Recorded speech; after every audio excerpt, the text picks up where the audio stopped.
Hello, I am the Ronan Pawn, and welcome to a twitch.tv/Ronan Pawn live stream on twitch.tv/Ronan Pawn. How exciting! Yeah, hi. I'm a white guy to the robot. Just not a good one. Welcome to a twitch.tv/Ronan Pawn live stream on twitch.tv/Ronan Pawn. We're here, which is a new thing. I'm trying out being here on the days that I live stream. Canceled the Sunday live stream, feeling a bit shit. Then in that like beautiful way where it's like it's both emotional, intellectual, and physical. When the triad just all comes together, you know. I just released a video to YouTube, which is always a depressing activity. You know, I don't release much to YouTube at this point. I'll go through the process of editing and that sort of a thing. In part because it's such a disappointing thing. But the only things that I do edit down are things that I'm like, oh, that's fucking funny. Oh, that's brilliant. That's a moment. That's something that needs to be. And then you put it out there, and then, you know, you get 200 views or something after, like, having a channel for 8 years. And the cats are already tearing shit apart. Welcome to the live stream. There they go. Yep. Hi, Tammy. How you doing? You gonna get your sister? Get her. Ruin all of my setup there. So yeah, I felt, you know, just released a YouTube video that you're really proud of, and then there's no significant response on YouTube, as there isn't, so there's that. But then, like, then I go over to Twitter. I'm just, like, so feeling kind of in a malaise and a depression kind of thing, so I go to Twitter. The fuck was I thought? I go over to Twitter and I look at what's going on in the world in Tweetsville kind of thing, and it's just...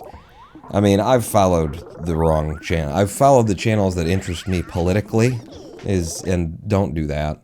You don't want to do that. Welcome to Kerbal Space Program. They're just going to tell you how the world's on fire, everything's going to shit, and we're all going to die. And, you know, you can't argue with them. They're right. But it's just the things that people are pointing out, and it's like you're as disappointed in the people who are pointing them out as you are in the things that they're pointing out. Like, they're showing, and this is, see how fucked up this is? And it's like, you couldn't have made that, like, funny in some way? Like, been pointing at it and take the edge off of it or something? You couldn't have... Okay. In any event, we missed Sunday's live stream, is, you know, what I'm saying there. And Sunday's live stream, Sundays are our creative build days, Tuesdays, Thursdays are our career mode days. Since we missed Sunday, and since I kind of just want to get it done, or at least, you know, get some friggin' headway on it, I want to work on the James Webb Space Telescope, which is our creative build currently, and that's what we're going to do today.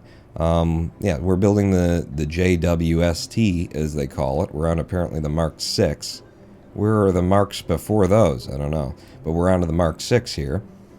And we've happily already created, in one 4-hour live stream, the mirror itself, with all of the accoutrements.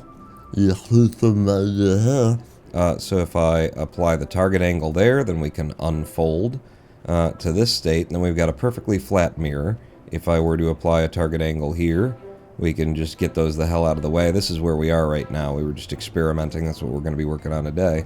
But then, if I go over here and click on our robotics controller, and if we're in the right direction, I hit play, we're not in the wrong direction, or we're not in the right direction. If I hit play, then all of our panels will angle down toward our central focusing mirror, which needs to be out here somehow, at some point. So we've done all of those things. What if we took all of our work and threw it away and started from, not all of our work and started from scratch? But so here's like what I'm thinking, where my brain is today, is before we get onto this boom arm, which is going to be, you know, the reason why I slowed down and got distracted and didn't do anything, it was the Matrix film that sucks. But part of it, why I was not put off to just put it off at the time, was that this is a very difficult thing to reproduce in Kerbal Space Program. We're talking about a 3-legged boom arm. And in KSP, how would you say this? You can only have... objects need to be parentable. You can't connect one thing to two things in the VAB or in the spaceplane hangar on your ship. And what we're talking about when we're doing something that has 3 legs that come out to a central point is you could imagine that central port needing to have 3 different connection points that all go back to the same root craft. They would have to have like 3 parents if you were going to do it the way that you would think you'd do it in KSP. How you have to do it in KSP is you got to pick one of these arms that's going to be the one, and we'll have one up here as well, that is actually connected at build time here in the spaceplane hangar to the focusing mirror that's got to hang out here, and then these 2 have to either be built off of that mount and then come back to here and then have docking ports so that the moment that they snap into the scene and are alive when this is rendered in reality, it connects via those docking ports, and then it can actually, you know, hold together with 3 multiple things. But when you're building it, you just can't do it, which means that you're kind of futzing around the game, and you got to make a decision of which you want to be the structurally solid, rigid point that it really goes back at, and then which you want to connect via docking ports. So, yeah, that's going to be tricky. I also looked at and considered the idea that if the hinges are at the angle, I didn't look at it, I just thought it through. If the hinges are at an angle, you see how they're going to have this space that gets wider as it deploys. We need them to always be at the same level, which means these hinges have to be straight up and down, and then the pivot arms have to be angled in so that as they go up, they always have the same amount of space between them so that they can always be connected to our focusing mirror that has to deploy out here. James Webb Space Telescope in KSP. Who thought it would be this difficult? Who could have imagined $11 billion space telescope that they took like a decade engineering, testing, design, that it would take me more than a few hours in KSP to build something that mildly approximated the function of it. Who would have thought that would have been complex?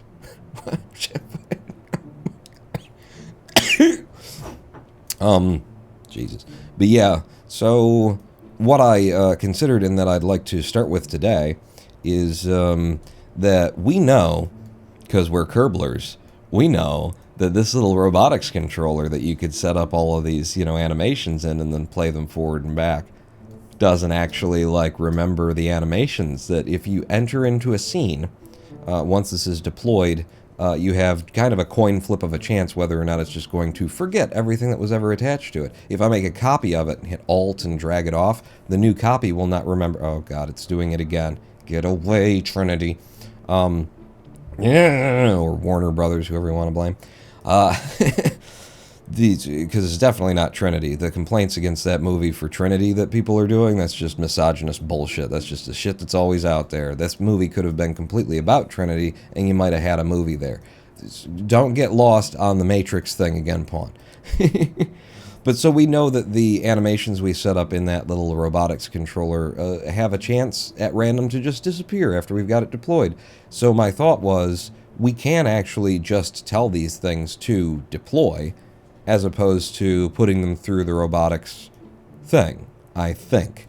So what we're going to do, and we're going to go on to the Mark 7, and I'm going to save us over here, and I'm going to get rid of that robotics controller, and we're going to try doing this by just having action groups that tell them to deploy and undeploy, and we'll see if that works on one of them. So first thing, let's reverse the direction, play it so that you flatten back out.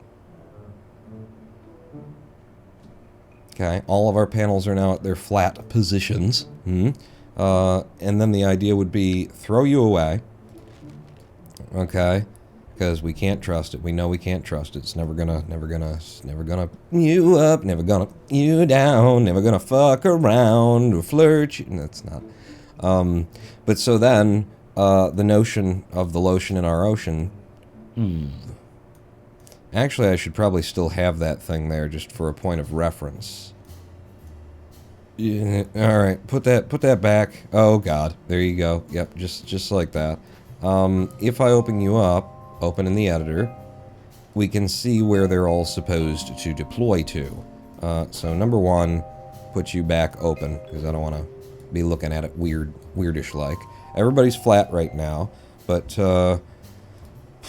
I won't even know which... Yes, I will. When I hover over it, it shows me which ones I'm dealing with. Okay, well, which one, really? And then you have to do it for both because the symmetry doesn't hold across the robot. There's a lot of issues, is a thing.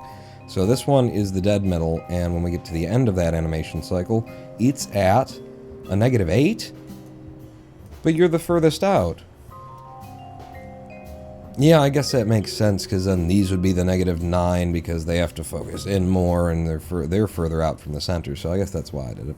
Oh gosh, Pawn is going to have a fun time launching that thing into a Lagrange point. If I launch it at all, you'll be getting more than you should expect. Lagrange points in Kerbal? I can't get a fucking satellite to Dres without throwing 3 of them and still not really hitting it. Position it at a Lagrange point. What are we doing then? So if you're a -8, then here's what I'm going to do. I'm going to set your angle limit to you are -8, -8. So we're going to set you to -8. Right? And then you can't not go to where you're supposed to go. Maybe I'll put the max at 8 too, just so that in case it deploys in the wrong direction, it's gonna deploy in the wrong direction, you know? We need to test it before we go any further. I want my ends.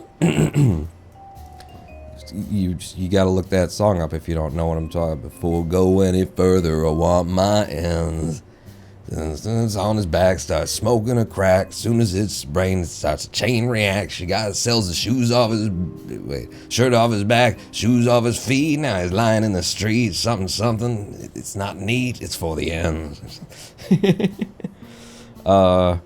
Yeah. So the target angle -8. So then the idea would be we have the option in action groups to deploy. So if I go to 6 on our action group, which apparently doesn't have anything in it. Ha ha ha. Oh, it's on 0.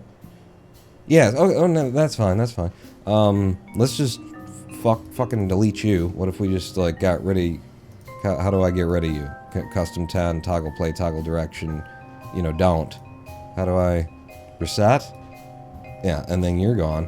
What we want to actually do for this as a test is put you there, and then toggle hinge, toggle locked, set maximum angle, disengage, reset to build angle, engage motor drive, engage servo lock, engage servo lock, disengage servo lock, toggle locked, toggle hinge. What? We'll say toggle hinge. That sounds like actually deploy the fucking thing. I guess. Doesn't it? So and how you set maximum angle? If I put that in there, what happens? Set maximum angle to what? I would have to then like tell it what. I don't understand the game much. So that's 0 now. It just toggles that hinge, which may or may not be applying to both of those. So what we need is to be able to like drag this thing out into the real world and hit a button and find out whether or not it works like that.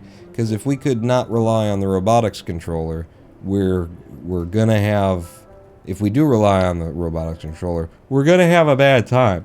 Probably, maybe. Just gonna put you there, hold that bitch up. This is the first time that this thing will have been outside. But yeah, bitch that bitch out. Wait, if you're gonna deploy, you're gonna need electricity on the thing. So yep, give me a battery, and I guess I'm also gonna need a probe to be able to control it. Man, testing. 1, 2, 1. Hello, anybody there? All right, those things should allow me to do a basic deployment and see what we get. So launch it. First time the JWST exits the building. For the sake of trying to figure out what the fuck's gonna happen when I press 0, whether or not we can. Oh, okay, that's fine. It's not meant to be in gravity is the thing. I mean, it would be though, Paul. Like when you go to launch it.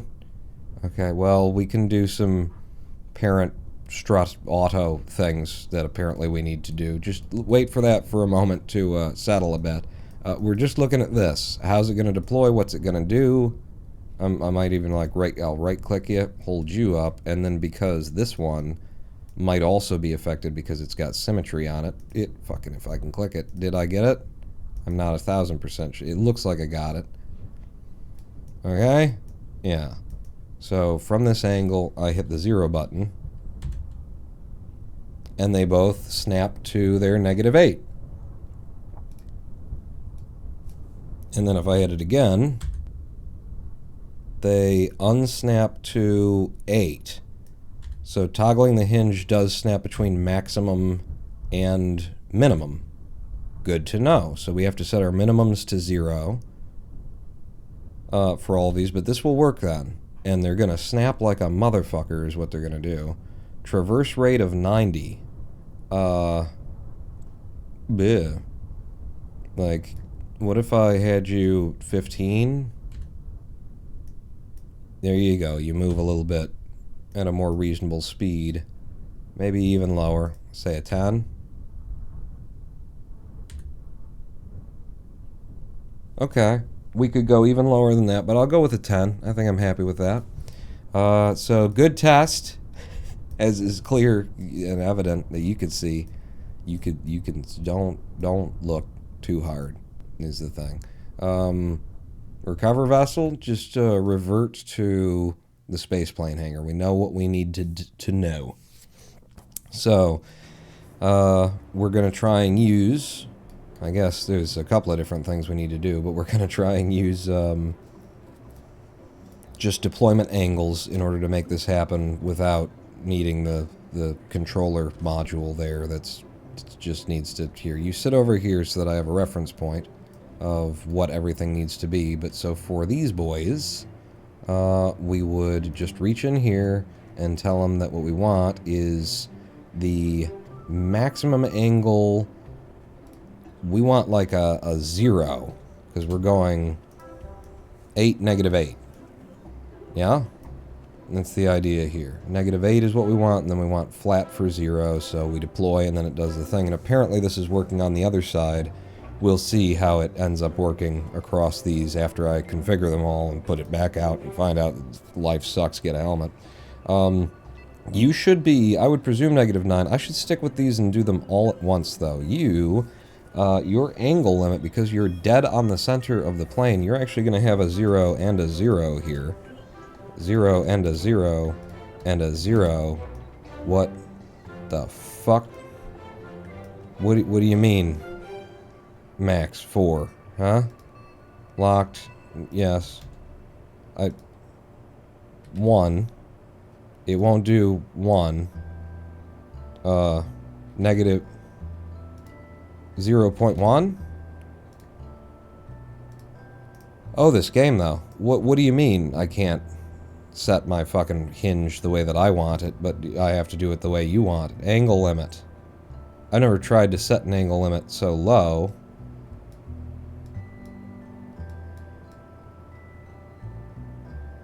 So maybe there has to be a difference in angle of... Okay. So alternatively, set you to 4, there has to be a minimum gap of 0 to 4. What we could do is maybe just say this motor does not engage. It is not motorized and it is locked. And then it just won't react when we hit the button. We won't even put it on a button where we would, affect it, kind of a thing. And that's how we do that. Because there has to be a gap of 4. Interesting. We're learning things all the time, apparently. Why would you do that? What is the point of that? Why would you... So down here, we would want 9s for this. And for you specifically... Like, I'm going to assume that you're at a -9, just like this one was at a -4 to come in. So if I do make that assumption, then -9 is where we want to go. 0 is where we want to be limited on that guy.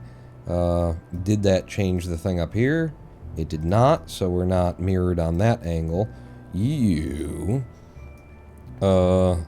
not sure what angle you do go to, which is why we left this up. I mean, I could just make the decisions again myself. Open the editor, and then drop that. I don't want to have to look at it.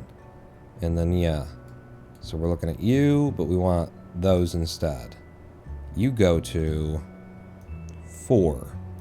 Okay, we can do 4. We can do 0 to 4. Nothing lower than that. Ha ha ha ha ha. So we want your angle limit to be, is it 4 or is it negative 4? It's 4 here. So target angle, we need to set this to max of 4. Max of 4. Min of 0. Okay. And was that both of them when I did that? Like, I need to be able to see through there. You do not appear to be linked, so I'm going to have to do both of those. They don't appear to be mirrored, is the thing, from one side to the other.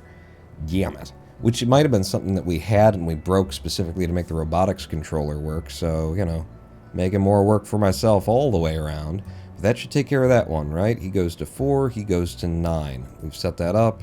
Negative 9 to 0, 0 to 4. Right. Above you, then, so there's you, and then there's a middle bit, and then this guy up here, he would want to also go to negative 9 on that axis, and then you would want to go to negative 4.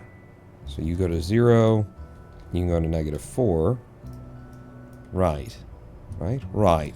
And I think what we should do is test this premise again before we get too far gone in it.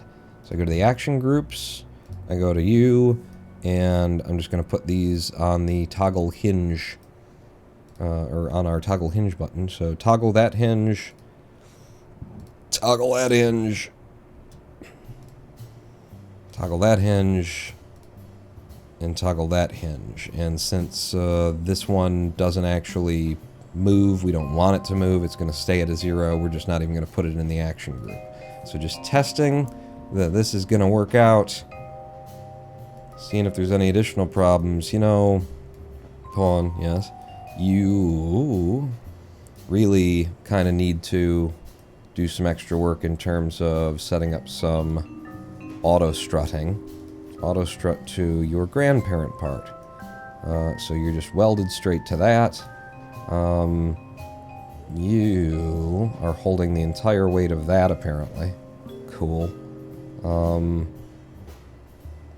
You auto-strut to your parent part, grandparent part. You auto-strut to your grandparent part. Do the same thing down here. In the center bits, I mean, maybe we just do all of them around the center there. So auto strut to grandparent part, auto strut to grandparent part. You're good. You're good. So that's all of them around there. This should also be. Is it though? Auto strut to grandparent part. And then I believe I did you as well. You should already be there. Alright, let's give that a test. Let's roll this bitch out. I've tried to make James Webb before, but the mirror was too laggy. Oh. Well, we haven't run into lag issues yet. But, you know, maybe we have different methods on how many parts and that sort of a thing. Maybe we are seeing lag issues and I just wasn't noticing. Save it. Launch it. We want to test when I press 0 if the panels deploy sans the robotics controller, because that's just going to be a problem. This is going to be a point of anger when we load into a scene once it's deployed and try and run it and all of the information is gone. Okay, yeah, you guys are still a little bit heavy, but the rest of it is holding together much better, and this is a construction that still needs a lot of consideration. That was just sort of slapped on there. Everything else holding together a lot better with the grandparent parts. So, let's see when I press 0 what happens here with the outer panels, which is all we've configured. Okay, so we've got... Oh right, I wanted to change their speed of traversal as well, that I haven't been doing, so good reminder there. But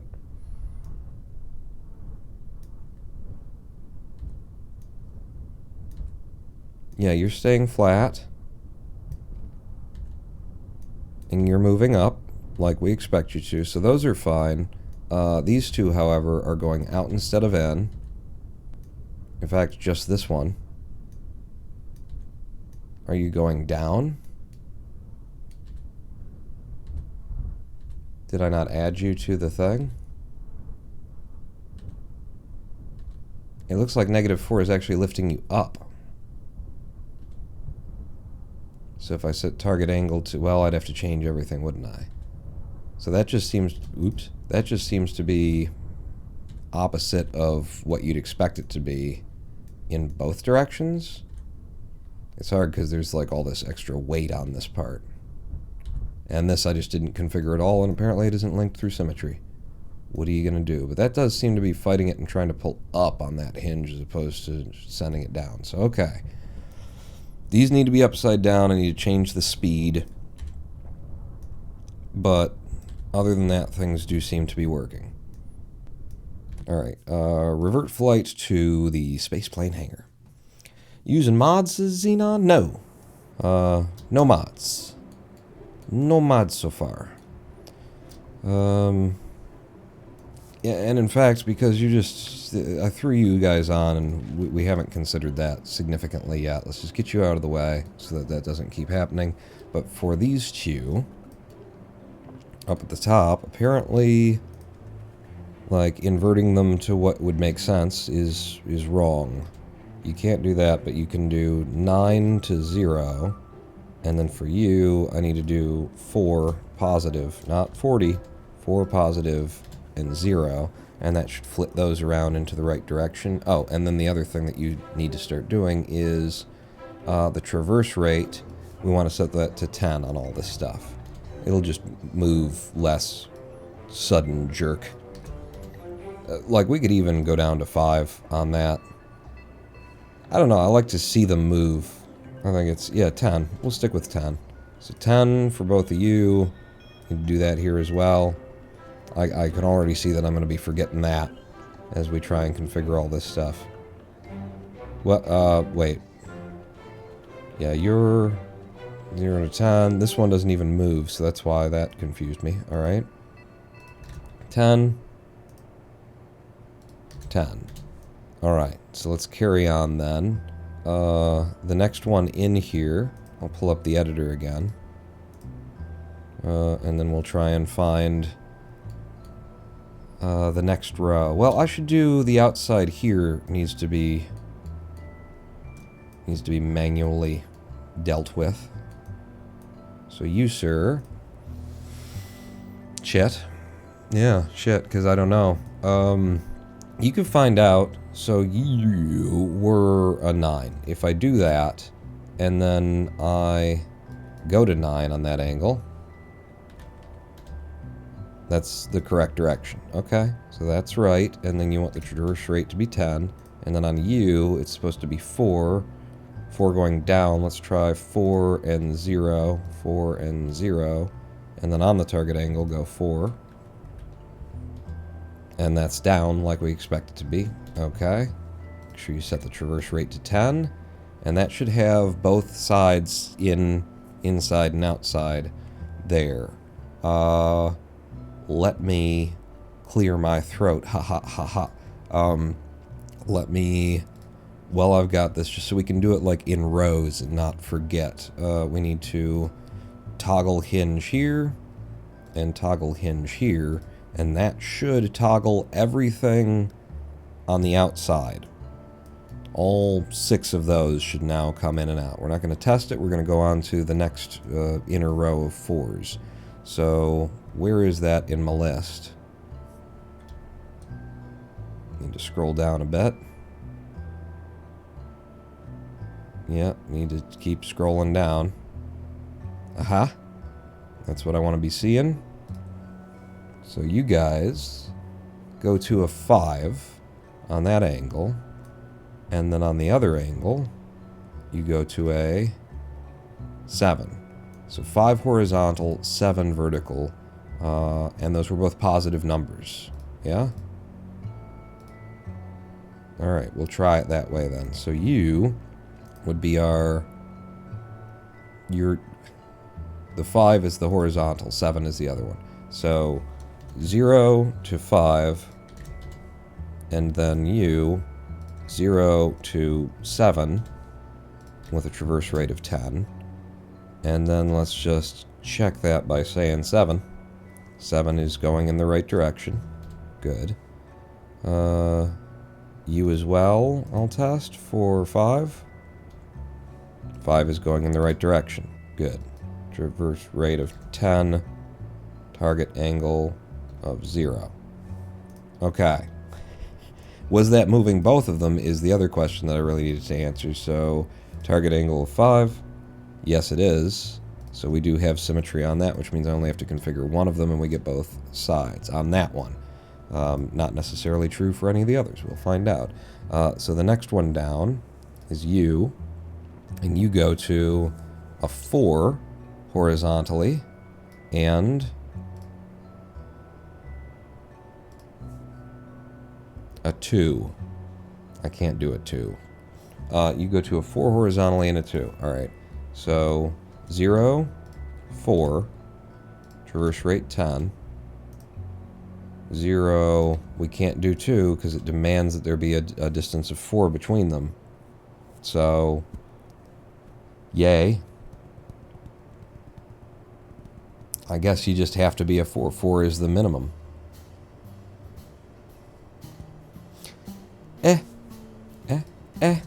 You know, if 4 is the minimum, 4 is the minimum. No 2s can be had. I mean, I could increase the... just whatever. It's the new minimum. Bottom is 4. It's fine. Deal with it. Live with it. So that should take care of those two. Does it take care of both of the sides, though? Let's find out by setting this to its 4. It does. Okay. And then you're up next on my list. So, what do you go to horizontally? 4. This should be the same.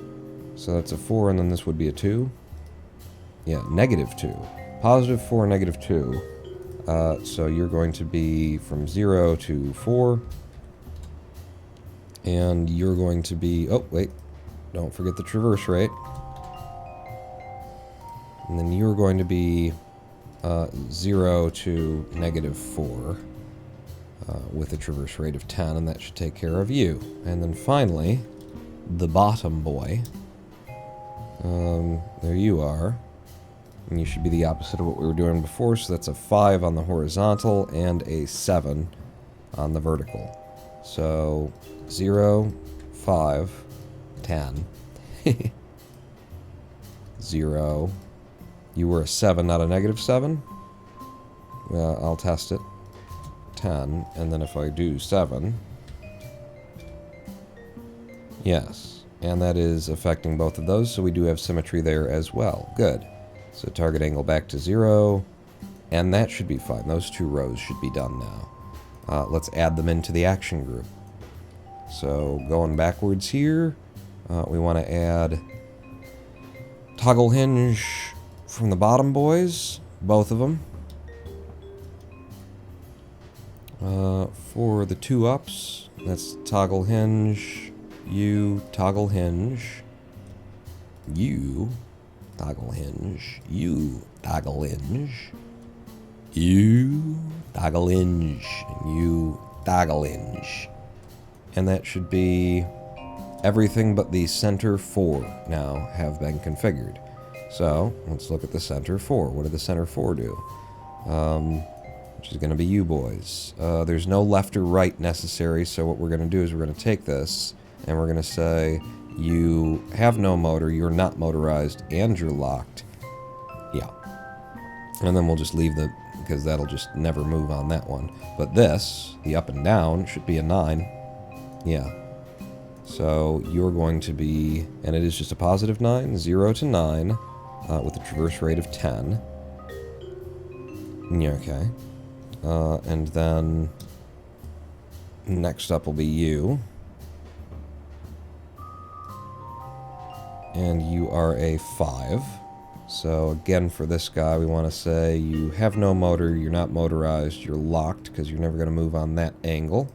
And then you need to be a 5, I said. So minimum of 0, maximum of 5, traverse rate of 10. Did I get the traverse rate correct on the previous one? am I even grabbing the right one here?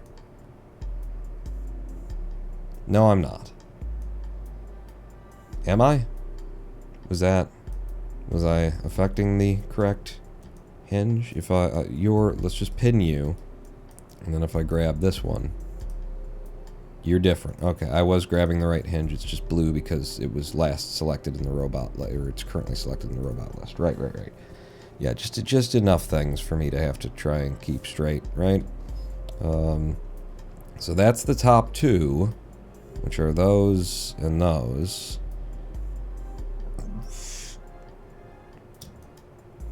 And then the bottom two is going to be, again, for you. Let's drop that guy. Don't need you anymore. For you. For you. No. See? It's very confusing. It's for you. For you, we want no motor, not motorized, locked as a motherfucker. And then for the interior one, you should be a -5. Start at 0, -5. Traverse rate of 10. And let's just check that. No, -5 goes down. Okay, well then 5, 0, 5. That's what we want from you. Where are you lying then? You. And say go to 5 there. Okay. Up is not up and down is not down. I guess it flips around the center core part. This is just a poorly implemented system. Who would have thought from Kerbal? Target angle back to 0. Traverse rate is 10. Good. And the final thing that we should need to adjust would be you. Well, first I gotta make this, I gotta neuter this guy. No power to you. And then to you should be also a 0 to 9 with a traverse rate of 10. We check that with 9. It does go in the correct direction. Okay. And now we add all of those from top to bottom, all of the ones that are going to actually do a thing, to here. So we toggle the hinge on 0. We toggle the hinge on 0. Yeah. We toggle the hinge on 0, and we toggle the hinge on 0. Okay? Okay. So, close this down, click the save button, and then launch it again. And let's see. Michael Voss. I was going to say like Michel Voss, Michelvios. Hey man, just found your channel. What are you making? The James Webb Space Telescope. It's a little bit, it's meant to not be in gravity. Don't worry anything about that. But, so let's, when I press 0, do all of our panels angle in the way that we intend them to. Indeed. So we now have our focusing mirrors working as intended again. They go flat. Yeah, that's flat. I mean, there's a little bit of extra gravity on them right now, and they could be strutted harder. But all of them went in. Yeah, I think we're seeing a clear flowering pattern to focus everything down there. Good. That gets that, and now we don't need the robotics controller, and we shouldn't lose our animation from one, randomly, which isn't a problem we've had, but that we know we would have, so I'm just trying to avoid it. Alright, so that means the robotics controller on the Mark 7 is no longer necessary. Guten Tag. You, sir, can you just snap onto that? Like, this is not the final position of anything. We want to be able to test it. We got a probe there. We've got battery there. Now we can test it. So, that should bring us on to, save, that should bring us on to the much more difficult part of this, which is going to be making that 3-arm focusing mirror boom system. And I'm torn whether to build it from, like, the top arm, which is going to be the most complex of the arms for the James Webb. If I pull up some James Webb photos here on Google, let's go to images. When it's collapsed, that rear boom arm see if I see an image where it shows it, because it is very much tucked behind it. It's folded up intentionally to be out of the way. And they don't tend to shoot this thing from...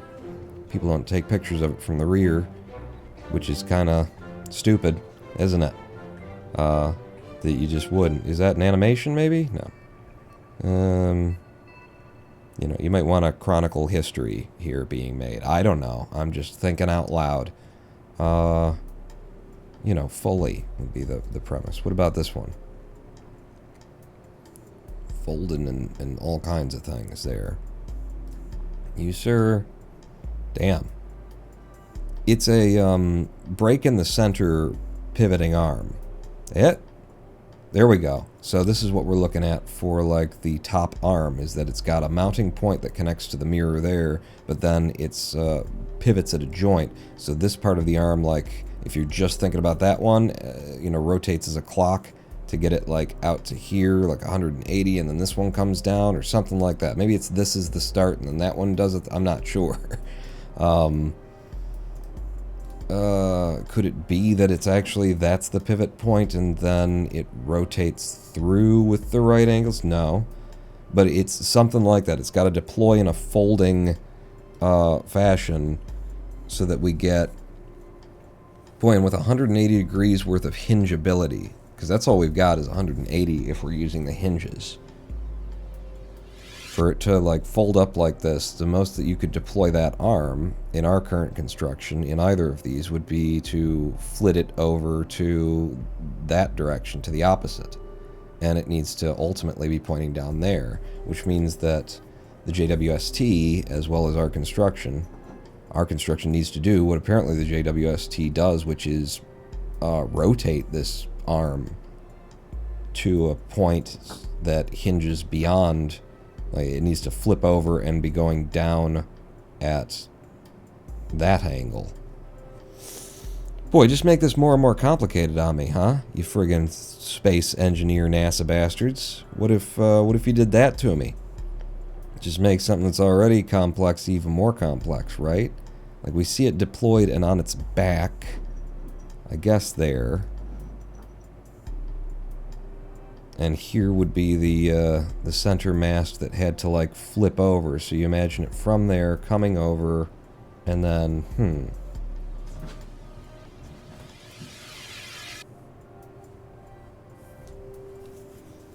I mean, it means that we'd have to put it on a rotor and not a hinge. At least the main point. And then the middle bit can, you know, buckle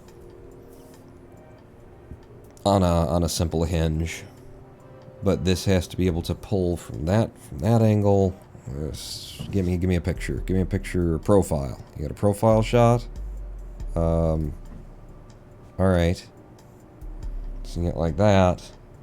And then what you need to do is, well, I'll do it in a mirror mode so that it makes more sense to y'all. So you got that.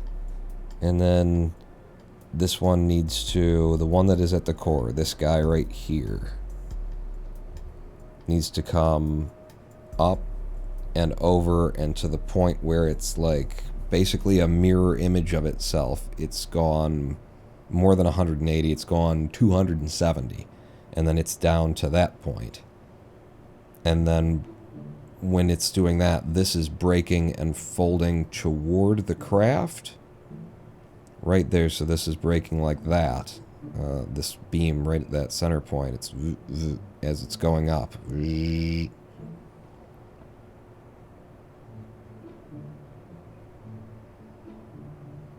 That's tough, man. That's tough. That is some tricky geometry, or tricky little like pivoting motion, first in the real world, and then more so to have to reproduce in Kerbal. But it does need to go more than the 180 degrees that any of our hinges or robotic hinges in Kerbal do, because that's what they do, which means that it has to be a rotor. Am I right in that? Or is it a servo? Yeah, because the rotor would be for free spinning, but a servo would just give us an extra something something. How does this work?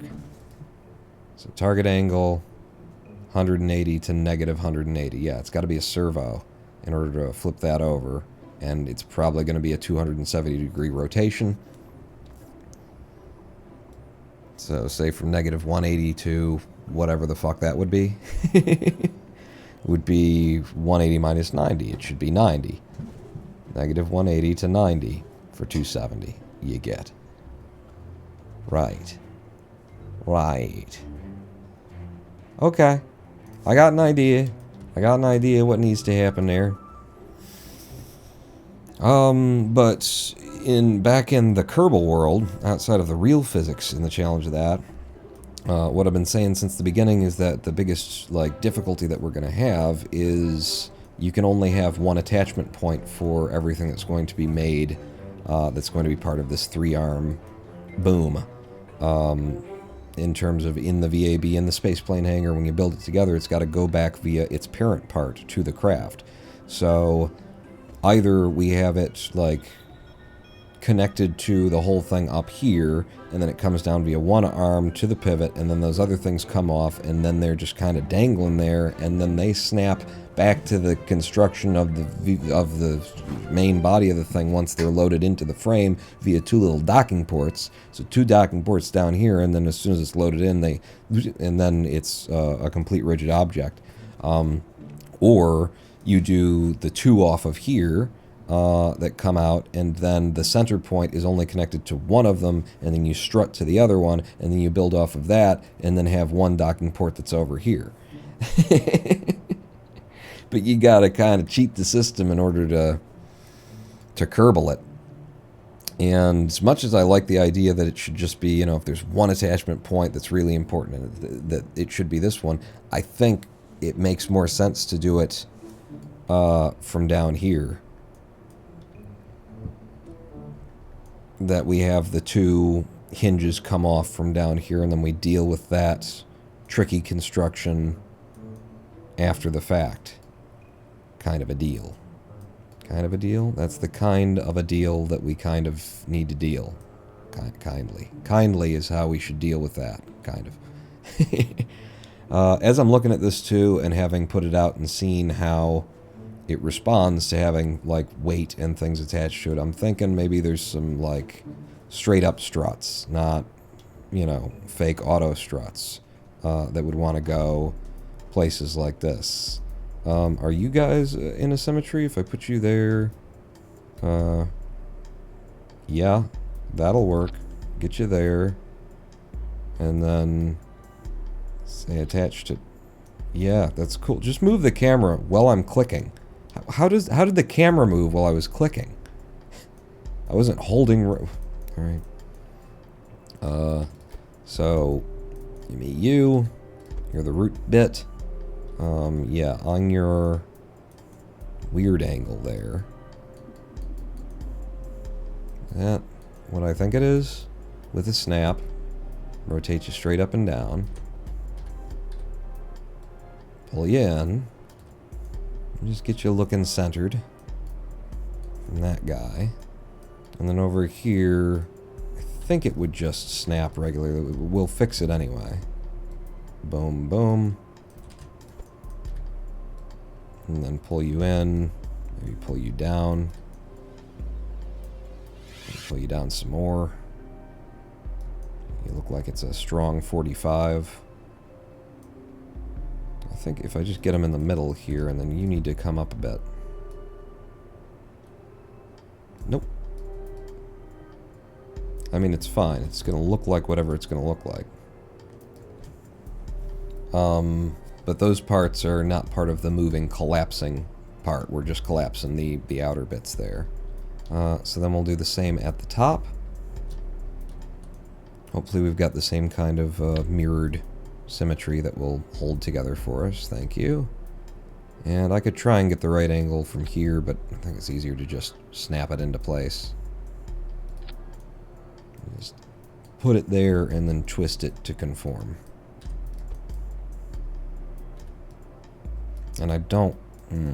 Maybe I should be doing, like, snap to center stuff with absolute snaps on this like I've been doing everywhere else, but I just don't think. This is fine. Let's just say it's fine. We eyeball it. Put you to the center.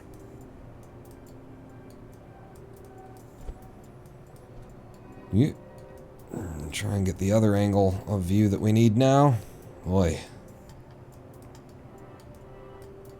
If you start to vom, you know, vom into this. That's an original Wayne's World reference. I know you kids won't get it, but there used to be good movies featuring Keanu Reeves, is what I'm saying. Wait, that wasn't Keanu. Now I'm mixing Bill and Ted up with my anger at the Matrix movie. Good enough. Looks good to my eye from here. So that'll add a little bit of extra support on that side. These are still going to, you know, be what they are. Boom. Boom. So zero focuses the mirror. Maybe we want you guys, you've got the angle limit from, really? 60 to 180. I just threw 60 in there anyway. But maybe, so what we want to do is on an action group, and let's say custom 1 because it's like initial deployment. On you, we would have toggle hinge. Yeah, and then that would fold everything up, fold it out, that kind of a deal. Yes, sir. Yes, sir. Yes, sir. Okay.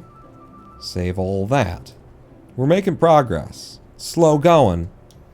And I'm trying to avoid the part that I don't know what needs to happen. We know that we can't build the hinges down here off of the panels because the panels are on their own servo, or on their own hinges here, and that will put weight on them, and they'll also move when we angle the hinges of our mirror. So we do have to build off of the frame that I've made back here. Are we going to start down there and then build it the way that you just described, or are we going to start up here? I mean, it really is like a decision that once you make it, you're stuck with it. Or you have to rebuild everything from scratch, which isn't that hard to do once you got a design that you figure works pretty half decently okay. I think we build it down here because we're going to be able to get the angles and everything that we need, and it's going to work, and it's going to be structurally sound, and then the one on top kind of just needs to look like it does what it needs to do, right? Like, it just needs to pull into place.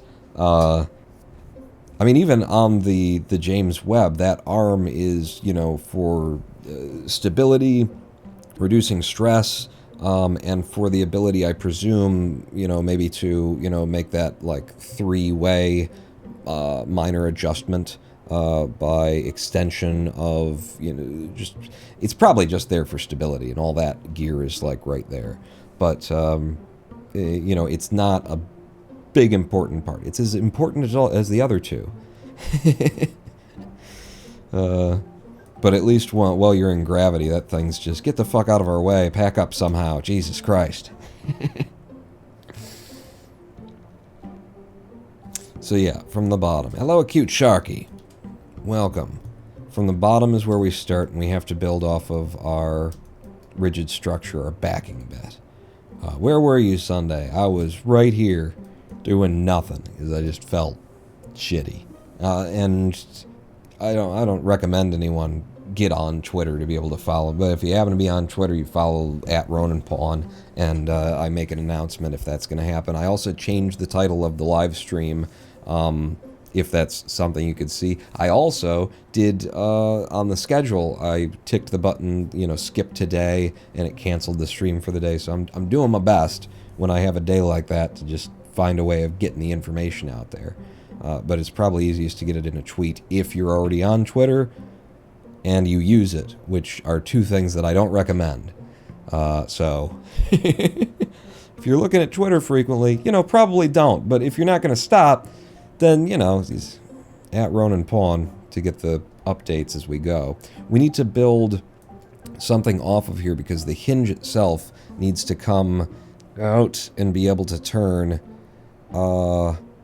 it needs to start at an angle like that, so well, it's possible to get that angle out with a hinge. Maybe it just probably won't look good. Let's start with the simplest version of it, and I believe we were using not the lightest weight hinge. Wish we could. We weren't using the lightest weight hinge. It's going to be holding some weight, that kind of a thing. But yeah, so if I put you there, and then how's this going to work? It's, number one, spin it around the other way. Alright, cats, what are you doing behind me? What's on fire? What have you broken now?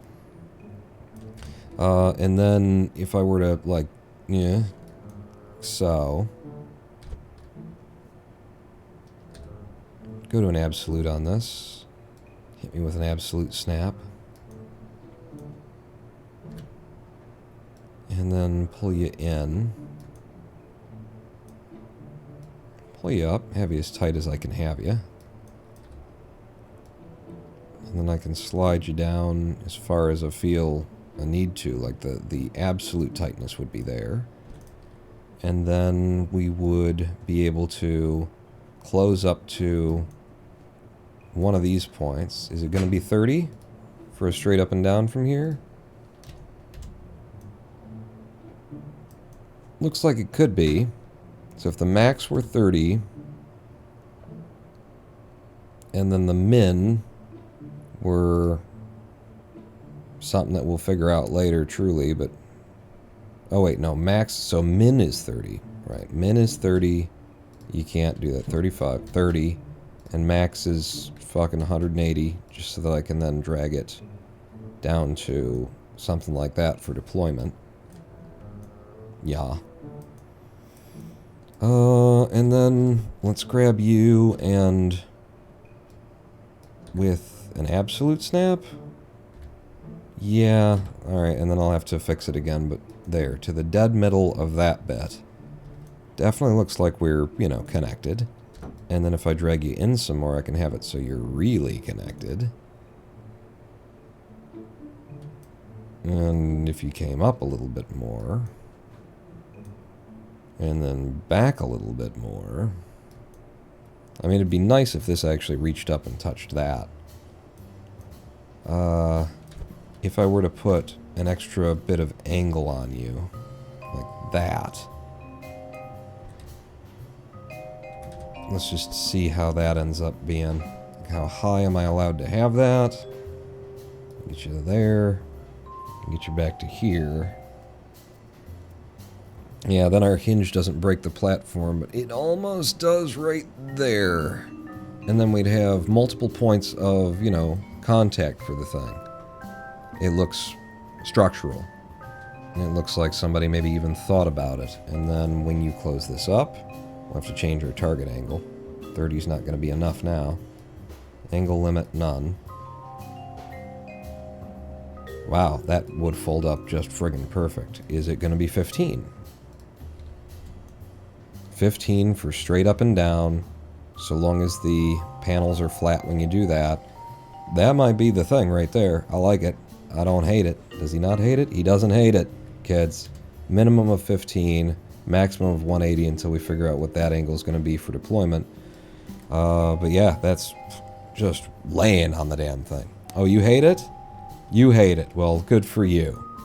At least one of us hates it. Somebody here should hate it.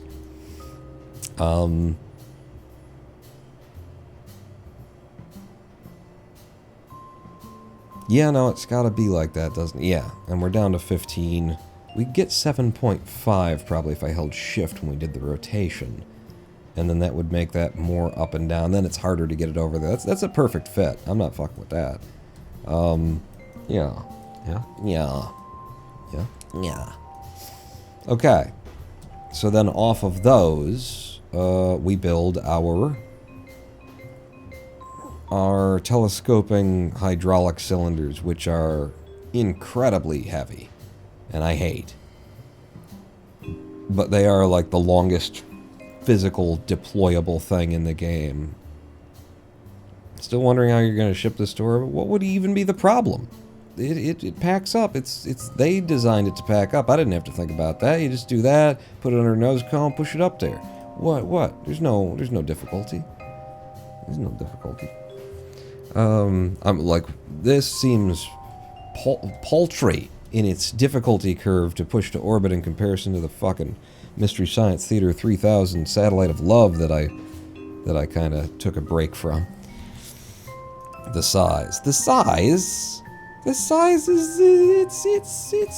16.3 meters tall. What? It's 17.2 tons. What? What?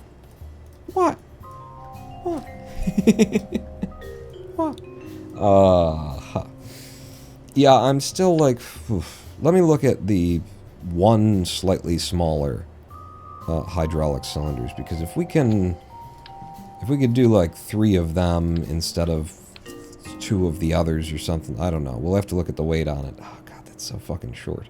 The weight of you is 0.48, you're 0.66, and the difference in terms of like how far you get out for the 0.66 is, yeah, it's the cheapest way to do it. It's a lot. My goodness, it's a lot in it. I could snap you like there. I don't think we'll end up hurting ourselves by doing that, and then pull you down. And then you will have to not penetrate the damn thing.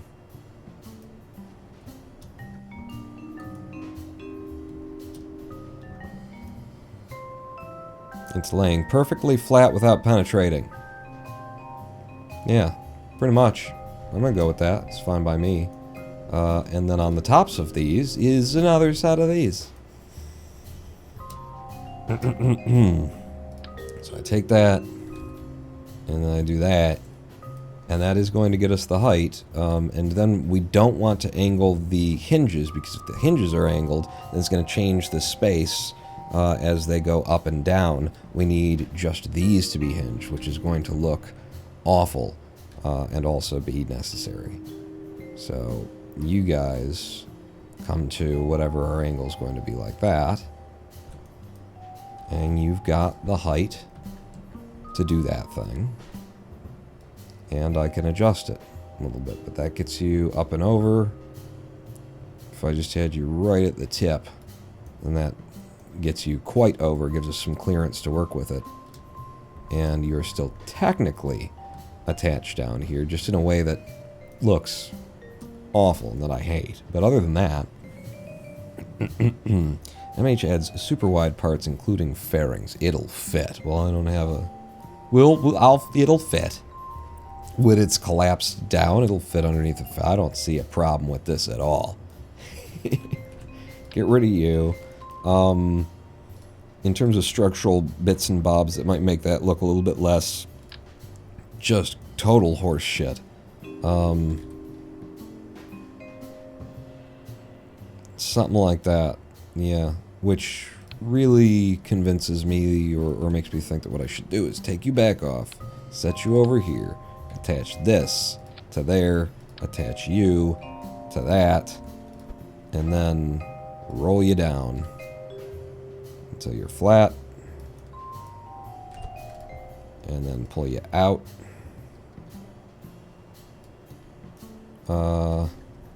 And that snapping point makes it so that we're not penetrating.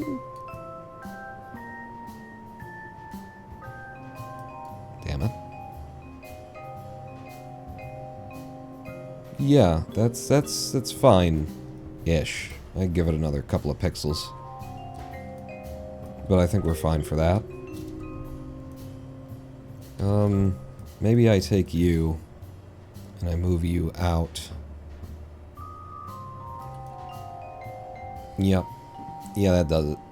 That's beautiful. That's brilliant. That's... what is that? It's something. It's something. And it's fine. Is it fine? And it's something? It's finally something. And that just gives it a little bit more structural rigidity appearance.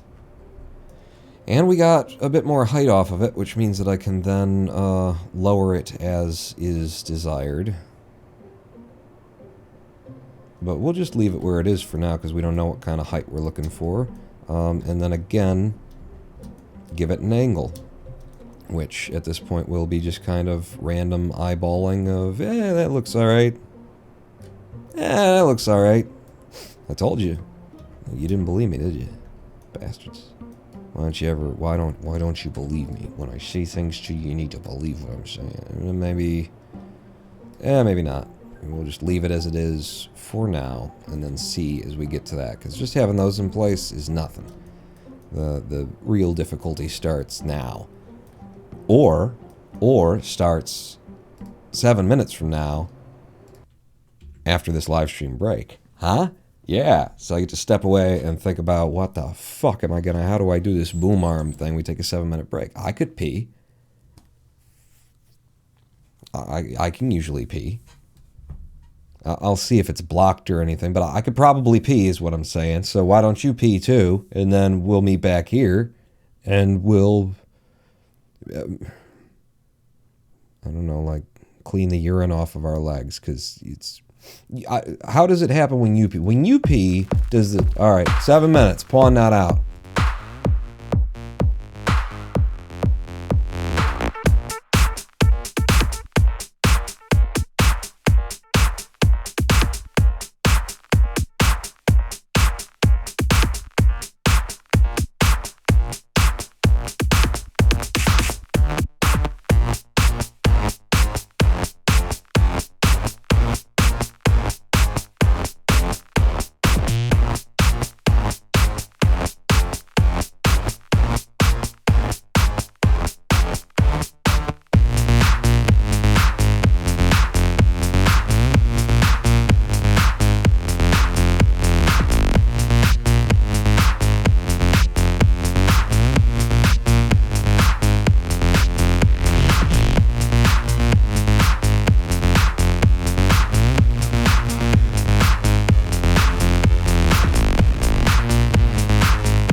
Hello, I am the Ronan Pawn. Welcome to twitch.tv/Ronan Pawn live stream on twitch.tv/Ronan Pawn.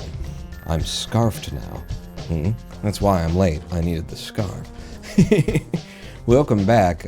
So in case you're wondering why he's scarfed now, I am part of I signed up to be part of a test program for our local energy company, DTE.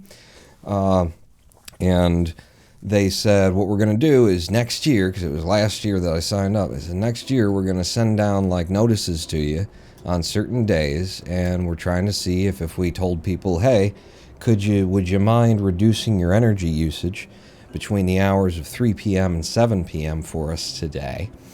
I guess they're just testing if people will actually do it. So it's the middle of winter. I don't know if you've noticed or not, but it's winter. This is Detroit. Somehow Detroit, Michigan tends to be colder at a lower parallel, nearer to the equator than a lot of other places that you'd think would be colder. We have some of the coldest fucking winters on the goddamn planet. Yeah. I mean, for our longitude, right? Is it longitude or is it latitude? The lat is the horizontal, but that means that it's the lat from, so it would be the, so then the longe, yeah, from the longitude, you'd expect it to be a bit warmer. It's not. So right now I've had the furnace off.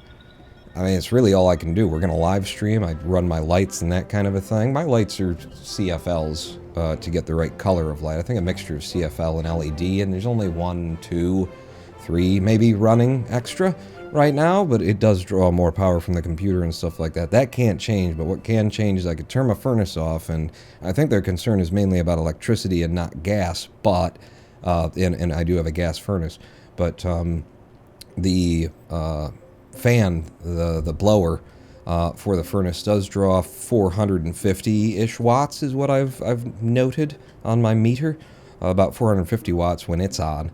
So, you know, it's about all I can do is turn that off. So it's been off for the past 4 hours. It's almost time to turn it back on, but we're going to wait until dead 7 p.m. here in the Eastern Time Zone to turn it back on. And they're going to, you know, give us $1.50 back on our bill for every kilowatt hour, which is a lot that we save, and it's like, it's not that much about the money. Be nice if it actually added up to something. Probably won't at $1.50 per kilowatt hour. But I'll try it. We can, you know, and the thing is that, you know, turning the furnace off and letting it get real cold, it just means that the furnace is going to have to run longer in order to get it back up to the reasonable temperature kind of thing. But the whole concept here is to reduce the load on the energy grid at the times where people are coming home from work and turning things on. And this would be more appropriate to be testing, I think, in summer, where you get the you know, high heats outside, and it creates more resistance, more what's the other word for resistance that makes you sound real smart? If you don't have to ask what the word is, you sound real smart.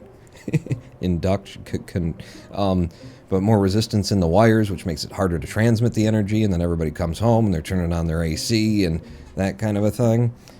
Ohms? No, that wasn't what I was thinking of, but sure, the ohms of resistance, we can go with that. This is like negative 29 degrees Celsius today. Why would you do this? Why would God? Why would... Impedance, yes, Maffycraft, subscribing for 16th month. Welcome back to the Big Dick Club. Impedance was, yes, what I was thinking.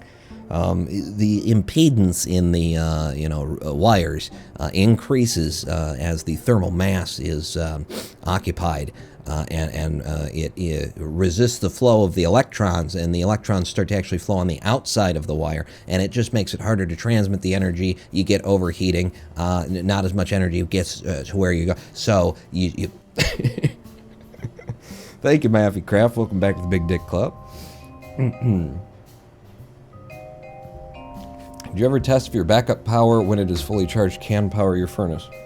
I haven't tested it. I suppose I could, huh? When it's not absolutely damn dead necessary. It is recharged, the battery, but, you know, just letting the battery sit there means that it's not going to be at like 100%. It drops down to like 80 something. Just from sitting, you know. In order to have a battery at full 100% charge, you really have to be boiling the juices of a lead-acid battery in order to get it there.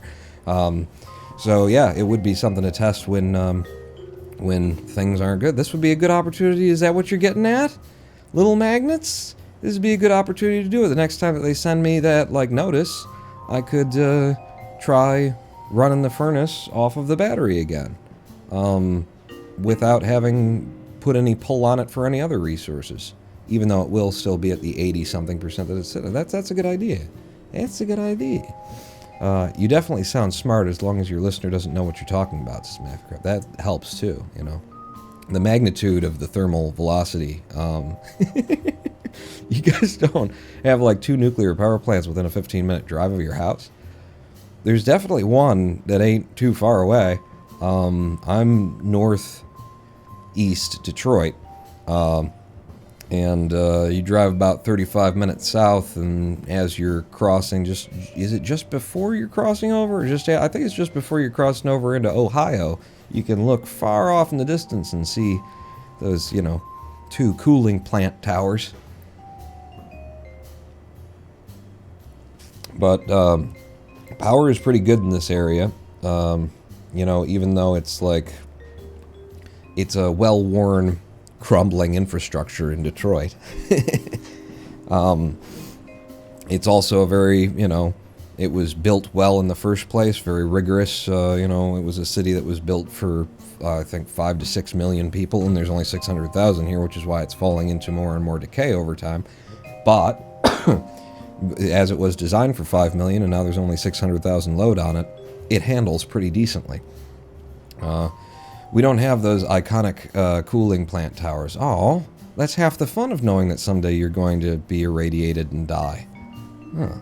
River cooling, says Mappycraft? Oh, I don't know. I suppose they would, wouldn't they? I mean, they'd draw water in from the river, the Detroit River, and then purify it, and then push it in, and then it gets all dirty, and then radioactive dirty, and then they just pump it right back into the river, because that's how we do shit in Michigan, right? You know? Ask Flint about that. See, you know, you ask how people give a fuck. Let me just look at this as this goes down, target angle. These should stay, the idea here is that they should stay horizontally at the same spacing as they go up and down. And it appears that way. I mean, it's going to look like because of the camera, because of where the camera's positioned, but it appears that they stay horizontally at the right angle as they go. Lake Ontario cooling. Really? The Detroit way of doing it. The Michigan way of doing it, apparently. Fucking Flint, man. Just, like, you guys could stop proving everything that we already know about you. Wouldn't that be good? Like, at least pretend like you're trying to do something. How does this look in real life, at deployment? Not from, like, a little 3D model thing. Like, do we have a deployed image where it's out that isn't a rendering?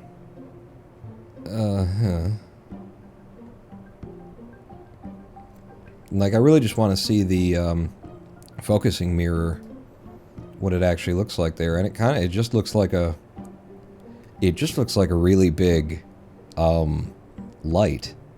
I don't think we'll have a light that's big enough, but that would be cool to make that our focusing mirror actually a Kerbal light out of utility. You know, the illuminators they're big. They ain't that big.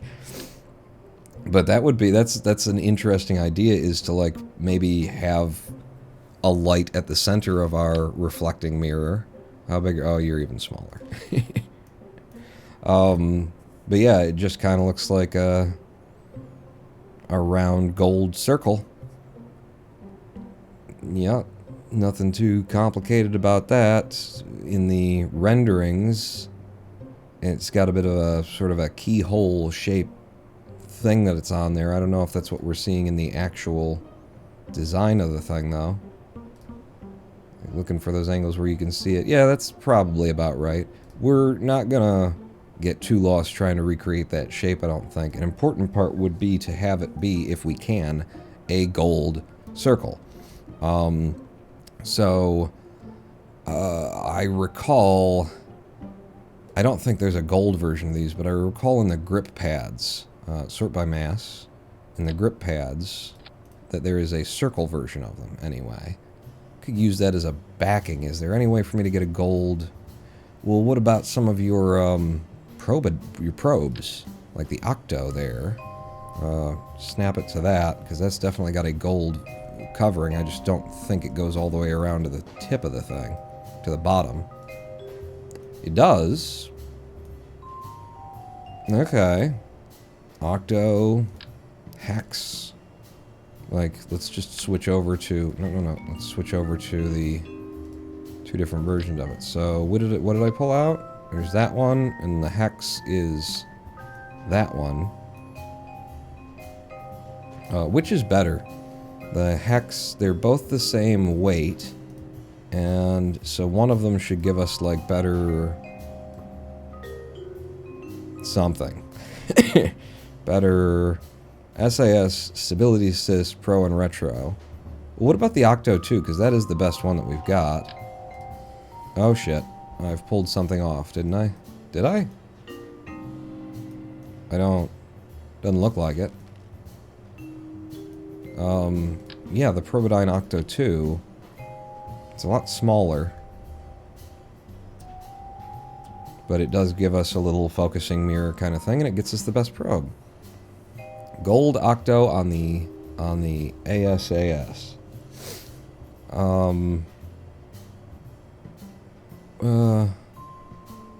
Remote assistance guidance, no. Like, that's probably the one we'll use because it'll get us the best control system that we've got also. But for SAS, there's no alternate model for those either. But, you know, we're going to need SAS on it, so that's not bad. The smallest of them would be that size. Just, like, look at them relative.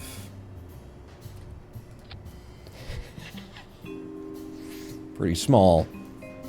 Put one of you up there. Kind of more the size we'd be looking for. So maybe we just deal with not having all of those extra hold controls on it. Yeah, I know. I know that you don't want to give me the angle that I want. I'm hitting the roof or something. And then what size are you? Bigger. There's another bigger probe. That's got a circular shape to it? I mean, I guess we don't need it to... but we need it to be gold. And I'm looking at this in terms of what I'm looking at is whether or not these parts have a, you know, alternate skin in the lower left. And saying, that is the biggest thing. Are you just lying to me about not having additional skins? No. No. I do like that. I think that's what we want to use for it, and then we put another probe on it, on the front of it, so that we get the gold shape. Yeah?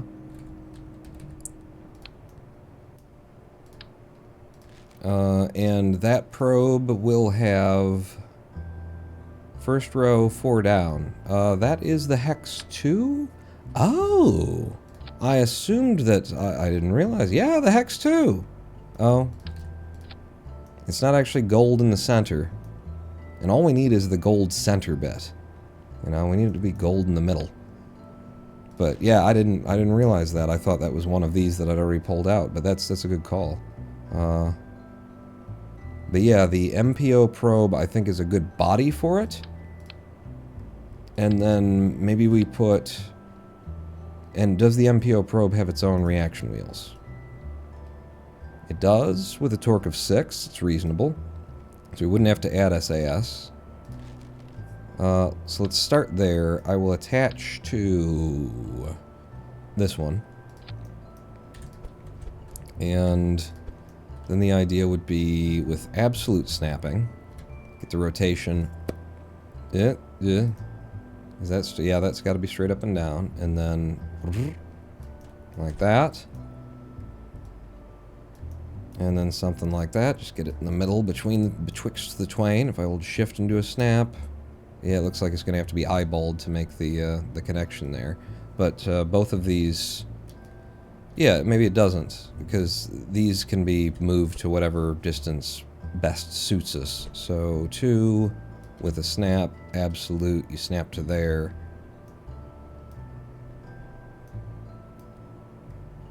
And, you know, I think I'd want it more like that. And then, of course, it's got to come forward, get in the middle of that. But yeah, that looks good. And then I'll have to redo everything. Okay. Did I do that? There you go. 3 for rotation, you bastard. And then I'll just go to a random snap like that. Needs to be just another little tick in. If I go up by one more, let me go way out here so I have like really fine control over the rotation. That might be the spot right there. Well, there goes all that animation. We saved And we added parts, and my control Z, you know, that's the thing. That's why we moved it over to action groups. It should be fine. Good God, let's hope it's fine. But that means that this is no longer at its actually flat spot, so we have to do absolute, tap it again, maybe even tap it from another angle, just to be sure. We're good there. And then, yeah, those look reasonably the same one side or the other. And then, the still available node, we could put one of these on it, or we could put one of those on it. Wow, that's small.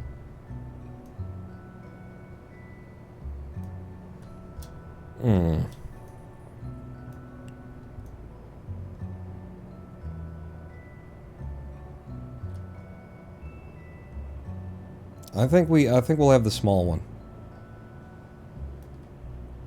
Yeah, big. Go big. Go big or go home. All right, all right. I'm leaving then. Thanks, assholes. All right, so let's do this then. Let's get it out where it's supposed to go. So target angle me down here. And I came up during the live stream break with a decent way of getting this to be dead center. We've used it before, no big thing, but the idea that I've got is to take you, I snap you to our center crossbeam, and then I get the exact correct snapped middle centerness, and then hold shift, and I can just drag this out into no man's land. So like that. And then we can figure out like what angle these need to be at to position that where it would want to be. Oop, which is somewhere up here. So 79 degrees at that point, and then we're going to rotate it down. It's going to get flatter, so I think we want to go, let's try at 75. Okay, that's a lot. Let's try at 77. 78. 79 might be the thing. Like, even once we rotate it down, it's going to be... So from there, I grab you. And again, we're on an absolute, so when I do this, it should just pull it to what it's going to be. Give us that snap. Pull it in. Maybe push it up a touch. And... you guys again, in fact, while I'm working on this, if you'll fucking give it to me, I'll pin it. Hold it up here. And then 78. Nope, it's the other way. 80. 80, that's our number. We're gonna go with 80 on it. So now I don't need you anymore. Okay, 80 in that position. Probably need to rotate 90 on the mirror part? Yes, yeah. This is going to then do this, and then come out here, and get nice and centered in the middle of that bit. And it is a chunky boy, the mirror bit. It would be better if it wasn't gold on the outside, and I'm willing to spend some parts to hide it. Which would be, you know, possibly like the littlest grip pads. That's not the littlest. Them's the littlest, but yeah, that's the grip pads could do this. And then on this part, we want 6-sided symmetry with a snap.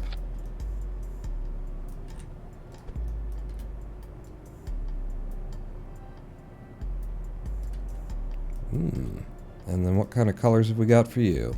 Okay, just shapes. Just shape variants. Sure. Do I have room to draw you out? I mean, we end up getting like a big gap there that I'm not a huge fan of. If I control Z back to there. Yeah. Circular grip pads? Yeah, it isn't, that ain't quite right there. But that works fine enough. Unless there's something we could... Maybe the structural panels. Are you guys similarly sized? Like, I'll pull those off. We can always control Z back to there. It seems like these are a little bit more. You don't have a snap? Snap me. Just looking at what would be nicest. Because I know that these have like another color, or set of colors. Are we getting any weird texture tearing? We are. Of course we are. Why the fuck wouldn't we? But that could be fixed and actually make this end up looking cooler. If I did something like that. With the problem being that now it's bigger than the thing it's attached to by a touch. Could go gold on that as well, but we don't want to. I think the silver would be the nicest looking thing on there. I think I might prefer the grip pads, and then I could do a rotation on those instead. I mean, stake them behind making like a border. Stake them behind...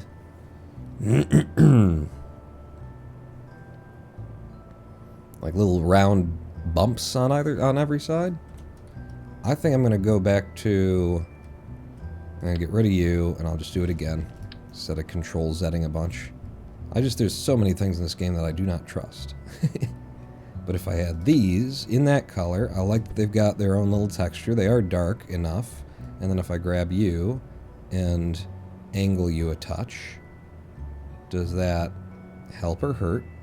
Does it make it look cooler? Or shitter? Or coolly shitter? Like, let's say I did it like that, and then dragged it down significantly. I just don't like that it penetrates on the top and bottom, and there's a couple of different things that I don't love about it. But, you know, you don't have to be in love with every little aspect of the design.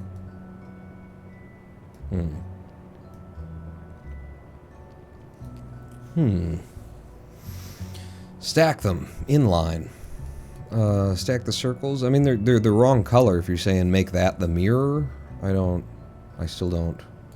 Stack a bunch of circles around on the outside of it. And then the circles, are they big enough to hide the edges? Not in this size, but in the next size up. So that was that one. Next grip pad size is now real big. Hey.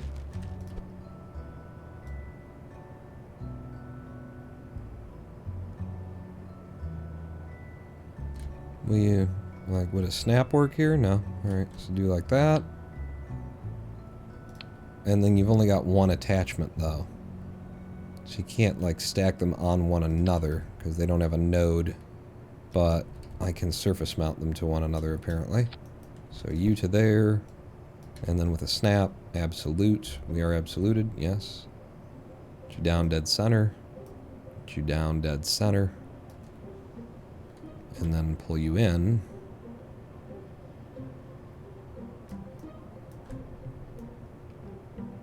It's starting to look like a tire. I thought that had a lot of promise. I was thinking, yeah, maybe.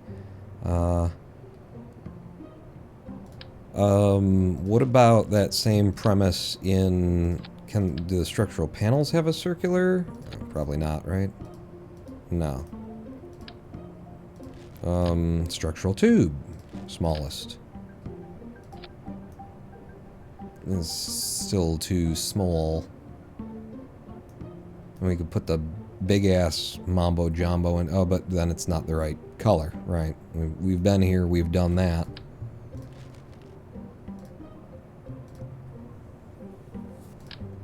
Radial attachment point.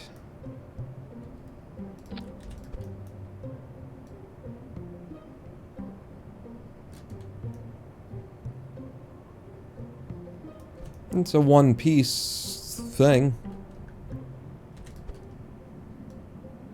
Oops. You. Octo 2 body with the slim Octo as the face. does that. Alright, no, that's worth looking into. So... Big motherfucker. Damn it. Big motherfucker. And then the whole premise of that, well, number one, Octo 2 is the face. Not so much. Octo Hex or the other one is the face. Not quite. No. They just don't fill each other's area, if you know what I mean. Control Zetting. I think I liked the first design. Which was not this. Not like this. Not like this. I think it was the grip pad, the 6 of them around it. I like the little lip that it gives us. Yeah. And the color's fine. Art. 6 of you with a snap.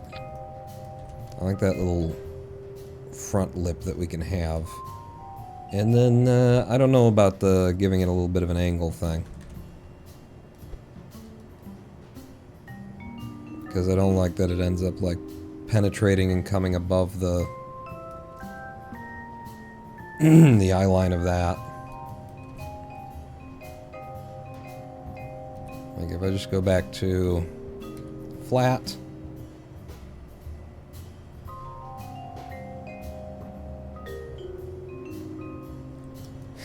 What are you doing, Kerbal? What's this about? Move it back in. Give it that little...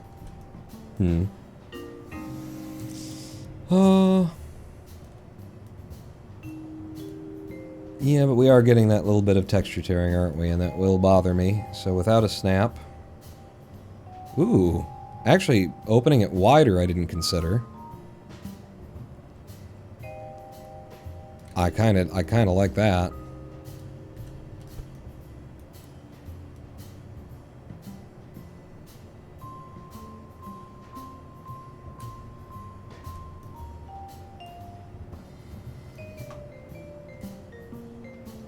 Get rid of the weird texture tearing? Yeah. Gives us these nice little cone lines there. I think that's what I'm gonna go with for now. Always come back and fuck with it a little bit more. But we have the exact correct height for this, for the deployable bit. And the angle that we needed was what again? It is 80. So we want to set our max of 80. And now if I target angle like so, we go into close position and like so, it snaps out to the exact dead middle. Okay.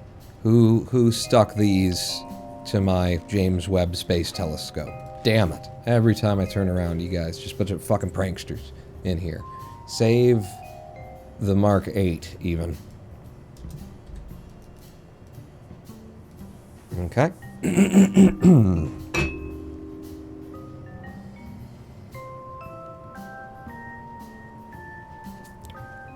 So now the next main matter to contend with is that final third arm. That final boom, boom, collapsible, boom, boom, pow that we've got. We have that boom, boom, pow. I don't know if you heard or not, but we got some in. Boom Boom Pow is in stock. We got that Boom Boom Pow.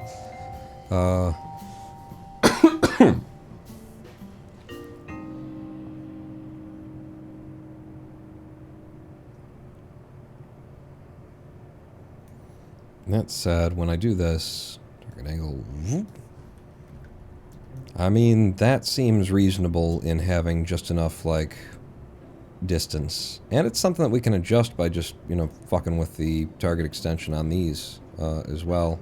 4.8. We could, like, pull it in tighter without having to redesign the whole fucking thing. So, yeah, okay. Good, good, good, good, good. We're at a very good point here. Now the tricky part. The super ultra extra. Holy shit.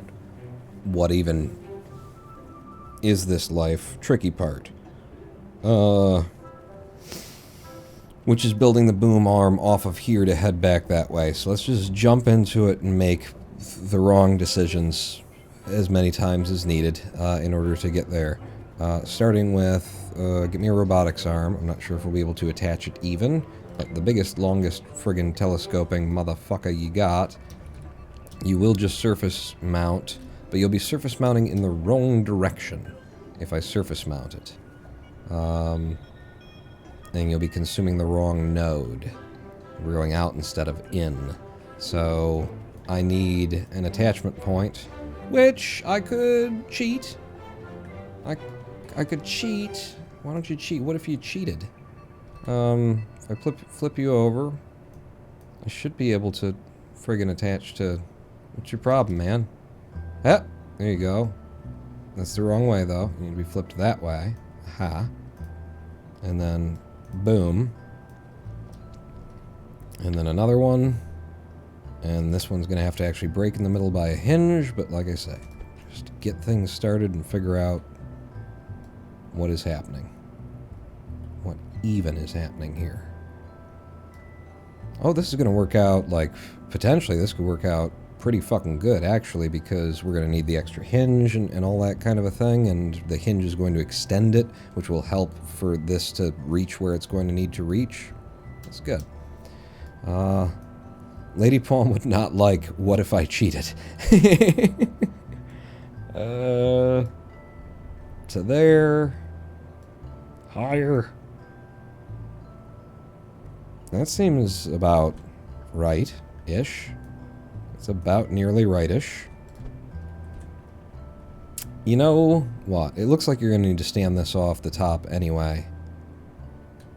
Because otherwise you're just going to be, like, slamming into the mirror. Let me see if I embed you hard there.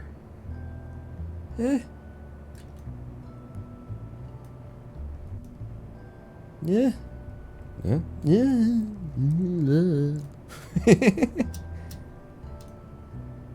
Okay. Okay. So here, this one just needs to be able to hinge, I believe. Like if the one's on a, what do you call them? Servo. Does this one just be able to break as we come up? And it makes it where it needs to make? I think you gotta just put it together and find out. Okay. So I'll take you off and we'll get another big ass hinge like we've been using. And which direction would that need to... I think it needs to be, so first open you up to straight.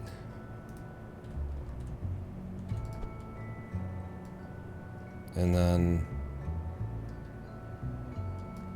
Yeah, well, no, though.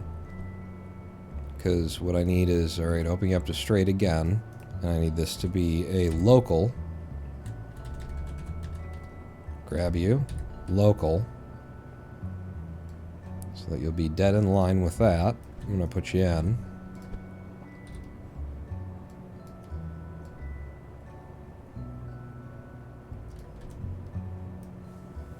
I mean, potentially.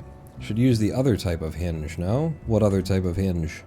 The servo that does the 360? I'm not sure whether or not I need it for this one. The other one, definitely. But my brain can't quite crack the code on it without just seeing it. So now you would fold that way. No, I had it right in the first place, didn't I? You're like that, and then when we angle in, it does that, and this one just needs to be able to collapse as it goes. And so from the other side of the hinge, we get another telescoping motherfuckerator. Put you on there, lay you down like that.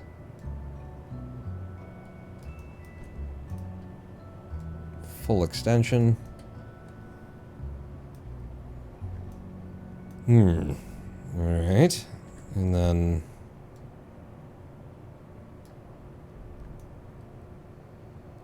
I mean, if I put it at, like, 2 more out on that side. And then 1 more out on this side. Is that even with the amount of space that you got, or is it another one? I think it might be another one. I think it's supposed to be that. And then they're even in terms of their hinge point. Like the inline ones. Or this works too. Oh, well, I just don't want to use one that's so small. And not even because of the spacing issue that we're having right now, but for the if you underweight these things, Kraken is going to visit you. If you don't put the robotic part on that it needs for strength, then Kraken is going to be like, oh, I see you wanted me at your party. There's a bigger inline hinge. I mean, like, the massive son of a bitch? Oh, the G11 inline hinge. Yeah. There is. I wasn't even aware of that. I still think this is probably the way that we need to go. Just to fill that space. Just to clear that gap. Because this one needs to then from here be like servoed. Ugh. Is that like the biggest servo motor you give me? Heavy rotor, heavy rotor. There's the M25. Do we really need the M20 fucking 5 though?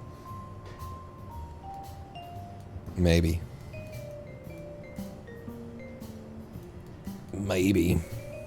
And what we'd want from you then is something like that. Oh, you're big.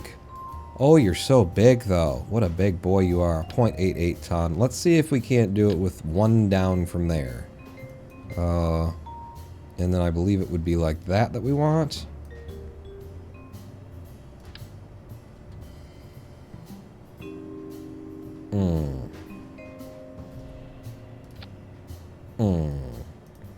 And then the target angle of that is going to spin the bit that's on the end of it. Understood. Back to 0, please. As close as you can after I touch you, because this game, man, this game. The big guy looks more appropriate for the job, doesn't it? It's huge. It's heavy. And then this, off of here. Do you think that I should go with the big motherfucker? The big motherfucker. I mean, in theory, this one needs to get the fuck out of the way. It's not actually supporting weight. Yeah? You think so? Alright, I'll fucking do it then. And I'll yell at you later when it's like, that's why we don't have enough weight. It's a fucking gun, and then it's bending everything all over. I'll just yell at you. That'll work out for me.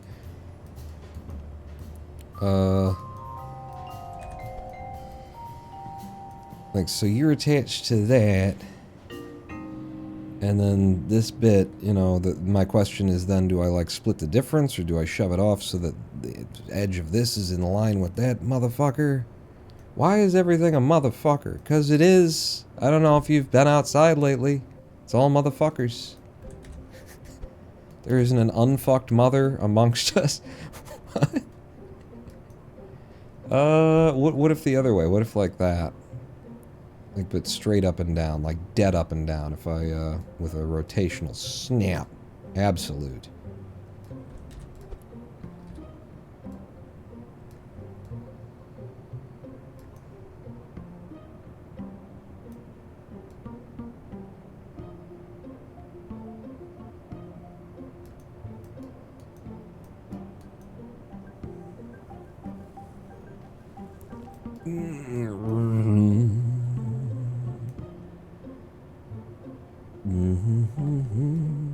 It's just so big. It's so big.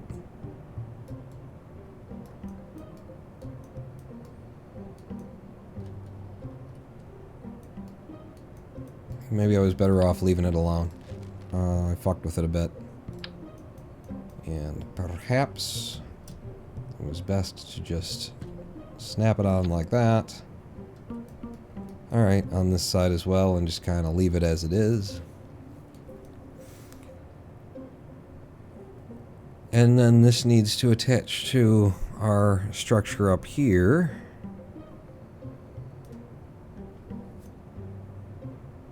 And it needs to do so across a docking port. So we'll start with that. From the other side anyway. The smallest. The junior.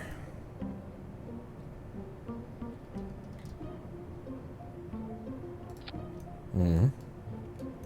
And the thing is, though, it's this part that needs to attach to the docking port, which is why I was like, hey, what do I do? Do I offset the motherfucker? And then there was all those motherfuckers that we were running into. You remember them. There's also the ability to double hinge it, but I think this is probably going to be simpler. Okay, you've pulled away from the part that you're supposed to be on, so let me just Control-Z that. Do that, make sure we're not absolute, but we're local, and then I can, with a snap, pull you to the right. And see what we're looking like from this side. You know, this is the thing, is that it just ends up looking like it looks. You know? Like you want it attached strongly to that point. Like maybe then you intentionally just build this off center to conform to what needs to happen.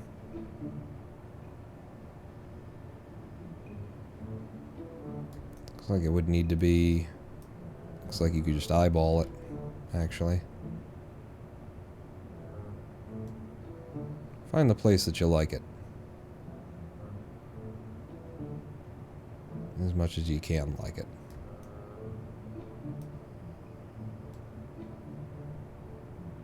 And that's where it would want to be. Somewhere under there. And then we need an attachment from this side that decouples as well. So we need a space filler that has some structure to it. We could always use the lightweight little shit octagonal strut.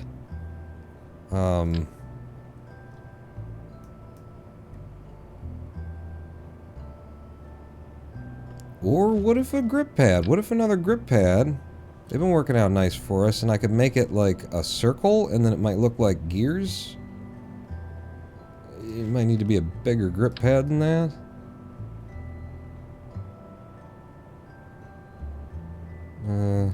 Yeah. Because then I can do it to that side.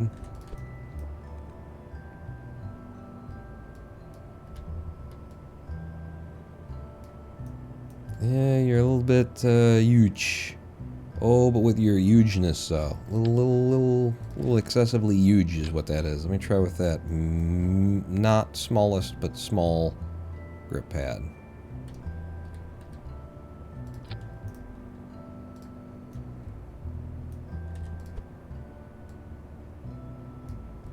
And maybe I do absolute snap this one. Try and find something. See if there's just something that actually works there. And then the question will be, can we build a docking port off of a grip pad, which I probably should have checked. I mean, yeah, because it does need to be attached to that side, not this one. Do like this.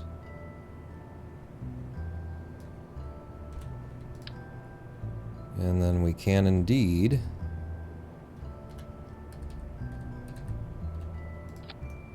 that. This is the sketchiest of the sketch.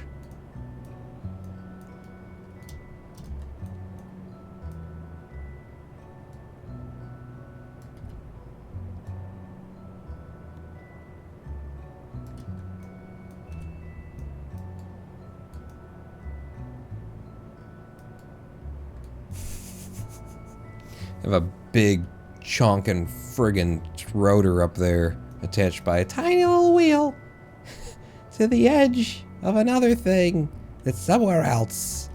If I have you with a absolute snap, and then I touch you, you go to there. If I hold shift, I can have you there, and then with you, with an absolute snap, are not going to find the same place because you're absolutely snapping from an absolutely different absolution point. Shit. Also, I might have to attach this to the node up there. Yeah, I probably do, for that to actually rotate. And I'm not thrilled. I'm not thrilled with how that looks. Like an octagonal strut is going to be too lightweight, low, nothing. One to use is going to be like fucking huge. That maybe I'm not okay with also. But let's do this, because this is kind of what would need to be. Yeah. And then you is where you are.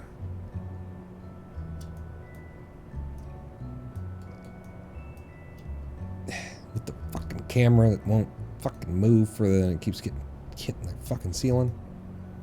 Okay, you dead middle on that guy. You go into a place that's believable, that you could be in there and rotate with the gears kind of a thing. So you're in a place. Is it a good place? Let's not get into that. You're in a place. And I put you on there. And then you need to attach to this.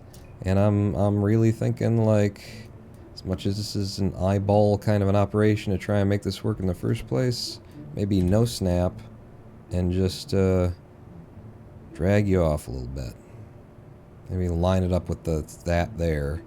Then that should pull that in line a little bit more with what we've got over here. Still have to take this one out more. I can lean you. Don't really want to. You're in a place and you see a river?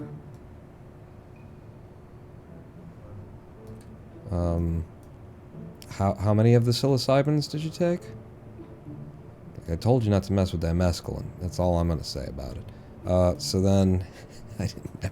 What? Who? We want same vessel interaction on for both of these parts is the idea here. Same vessel interaction on. And then, you know, something profit. One of the ways that this could actually end up somehow kind of half nearly potentially working. I'm going to save you as the Mark 9. We're going through a lot of version numbers here. Save you as the Mark 9 is if none of these guys actually had any control over where they were. You know? That's one of the ways that this could work. Is if everything is pushed into place by this. Like where we animate this and the torque of this actually pushes into place, which is weird because this is the place that has to attach from there, but you know, what I'm saying is that like these hinges would be non-motorized. Let's see, so they would be disengaged motors, non-motorized, and locked no when it comes time to do a deployment. And then they would be pushed or pulled into place by the pressure of this guy unfolding would be the idea. Would it work that way? Oh, well, who's to fucking say, huh? Who's to fucking say? Let's do some things and see if we can't put this out on the pad and see what the hell's going on with it. So let's start with auto strut to grandparent part on you.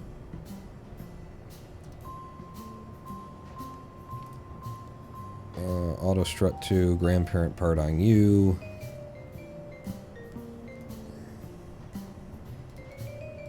Grandparent part on you.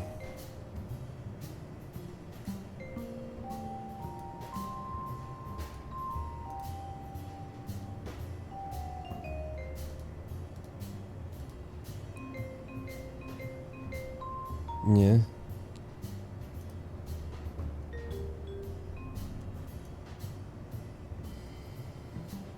Then what would you end up being attached to? You'd be attached to that if I auto-strutted your grandparent part. I don't know if that's a good idea.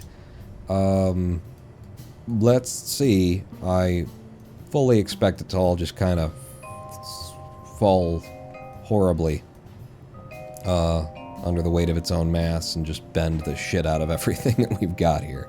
Seems pretty reasonable. Let's put it out on the pad and see where we are. Do I still have a battery on here? You do. You don't need the probe anymore because we've got probes.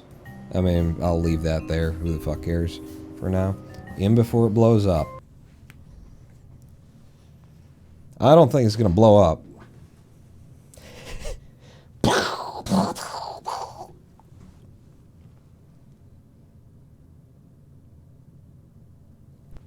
Like it doesn't even load the scene in. It's very flexible, is the thing. It's a very flexible... that's how they designed it, obviously. And I needed to strut that up. I remember saying I'm gonna need to strut that up. Let's cheat. Hack gravity to hack gravity and just there you go. As little gravity as we can possibly have on the surface of Kerbal. Yeah, and that's just unlocked and it's not strutted to anything, which is what it was supposed to be there. If I time warp, oh, I can't time warp. Yes, I can. There we go. So I'm just, oh shit, I've fucked it up even harder. Yeah. So it's deciding whether or not it should be fizz warp or time warp based on nothing in particular. Right. I wanted to do some testing. I really did. I was thinking that'd be a good idea. Let me just, hang on. If I could just right click on you, and then I'm like, motor not engaged, locked no, right? And then I grab this guy. You're fine, honey. You're fine. And then I just traverse rate. Wait, no, traverse rate. Yeah, very slow on the traverse rate, but target angle. If I try and bring you up, if I try and bring you in, that's not accomplishing jack shit. Not jack shit. Importantly, though, we do have, you know, a connection here, which is why so much of it is doing all of the things that we don't want. Motor is engaged, you're locked, current angle, it's drawing a whole bunch of, holy shit. Yeah, let's just release that. Let's just release whatever that target angle was. We don't need that. Okay, yeah. What, motor off. There's some bends, sure.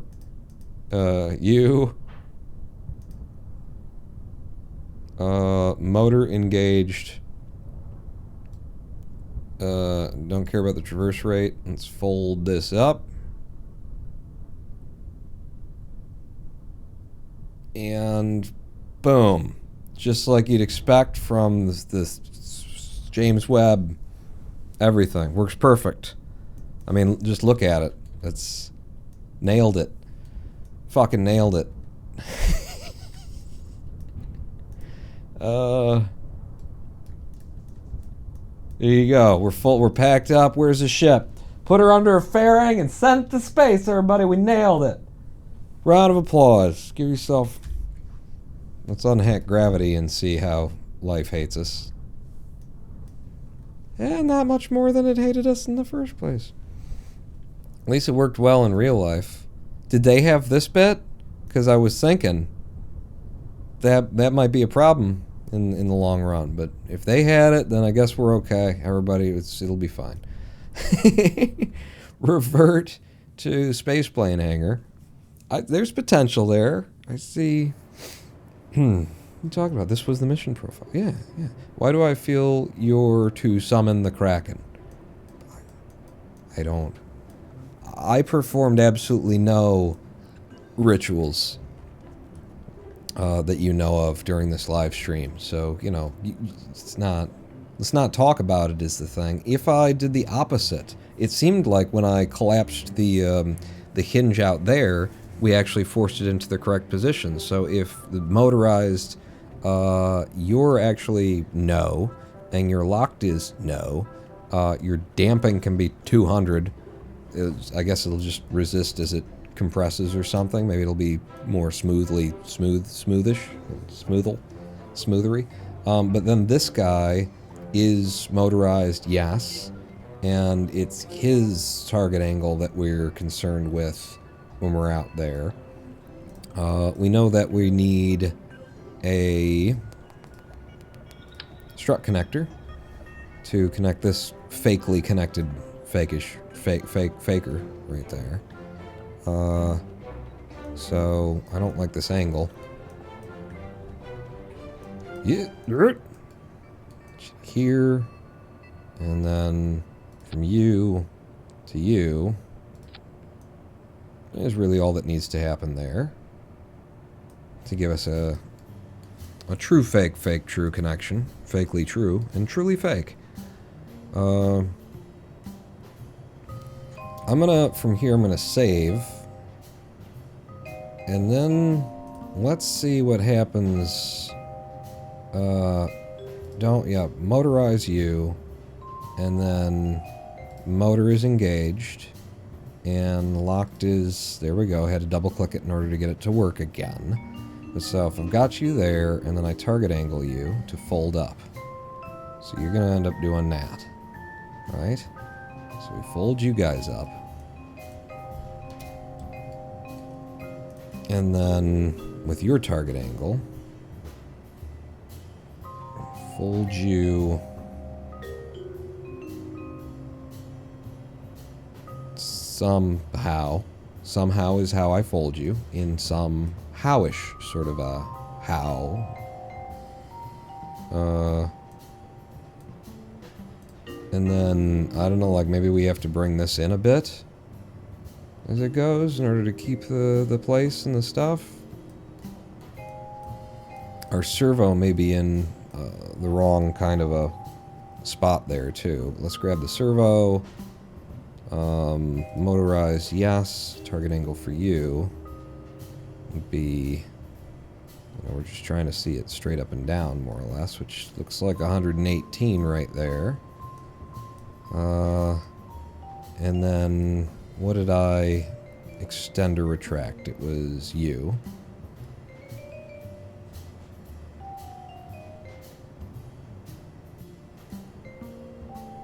So if you were pulled in more, and then I don't have any more collapse on, maybe I do.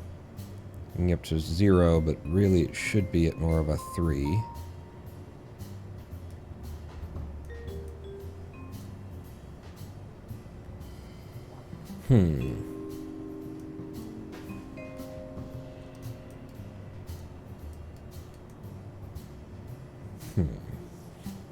What is the name of that servo? Is it Tom?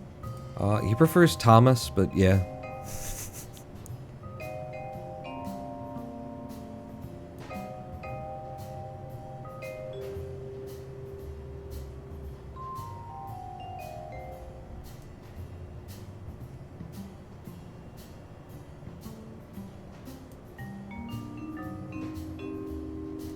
CJ's 4407. Hey bro, you think I should get this game? I think if you're asking, then probably yeah.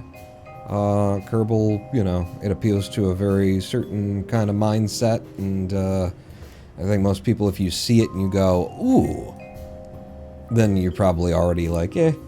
It's a very, it is a game that's gonna make you hate the game, but it's also gonna enable a lot of engineering fantasies and things that are just, you know, it sucks you in, and then the more detailed you try and get with working with it, the more angry you are at how it works or doesn't work, kind of a thing. Do I recommend it? Well, I don't know. What did that sound like?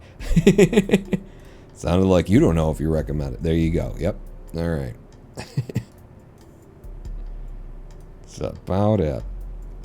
Yeah, in the collapsed state, we'd have it like there.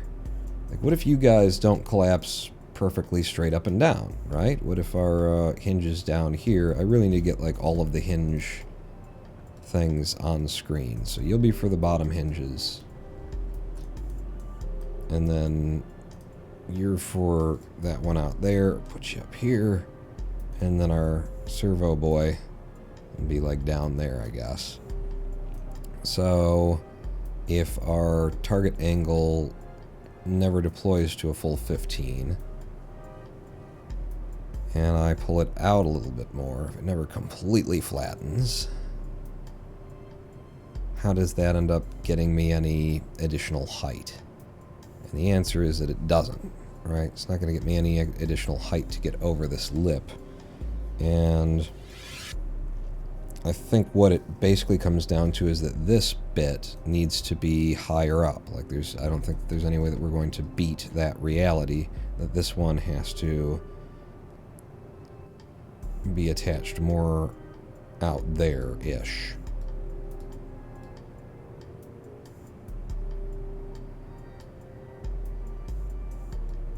Which means I may have to... Whoa, what did you do? Okay, well, you found another place where you're willing to go, apparently. I may have to change this so that it's not built off of that mirror, because that is how we built it off of there. So if instead I gave myself a better attachment point with a octagonal strut. Or we could do with the radial attachment. Yeah, that might look better. Have more possibilities to it. So I'll put you in there, and then on a... Oof, you gotta like redeploy in order to put it in the right place. So target angle out to 80, and that'll get it flat again. And now I can come over to this part, grab you, absolute snapping, get you into the dead center. Yeah, maybe. And then I could even lift you up to, yeah, if that's as high as you want to go, then that's as high as, okay. And then off of that, I build all of this. I'll take you there. Looks like I'm gonna have to spin you more like that. Nope. Yeah. Yeah, alright. A little bit more. To drag my friggin' mouse out of the window. And then from you...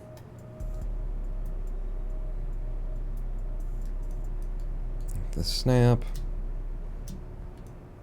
And then undo your angle so that you're straight. Push you back out to full extension. Do I have you open somewhere then? Which one are you? Rotation servo, alligator hinge. No. You. There we go. Push you back out to full extend. Are we still right side up? Like if I collapse... Nope, that's the wrong one. If I collapse... Nope, that's the wrong one. If I collapse you... That is the direction that you would need to do that in, yeah. So I'm kind of like doing a... If I can just get all of the angles correct for what it needs when it's closed, and all of the angles correct for what it needs when it's open, which is far easier, we've already kind of got it, then we just tell it to animate between those 2 points and hope that as it does it, it works. It's kind of my thought.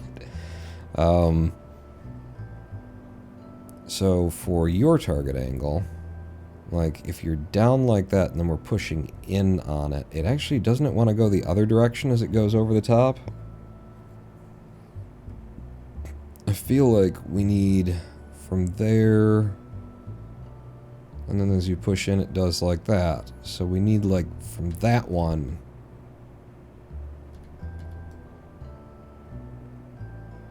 that comes down. And then as we push in, it will be able to rotate like that, right? So, yeah. And now I just need you to actually, you know, fucking touch the damn thing.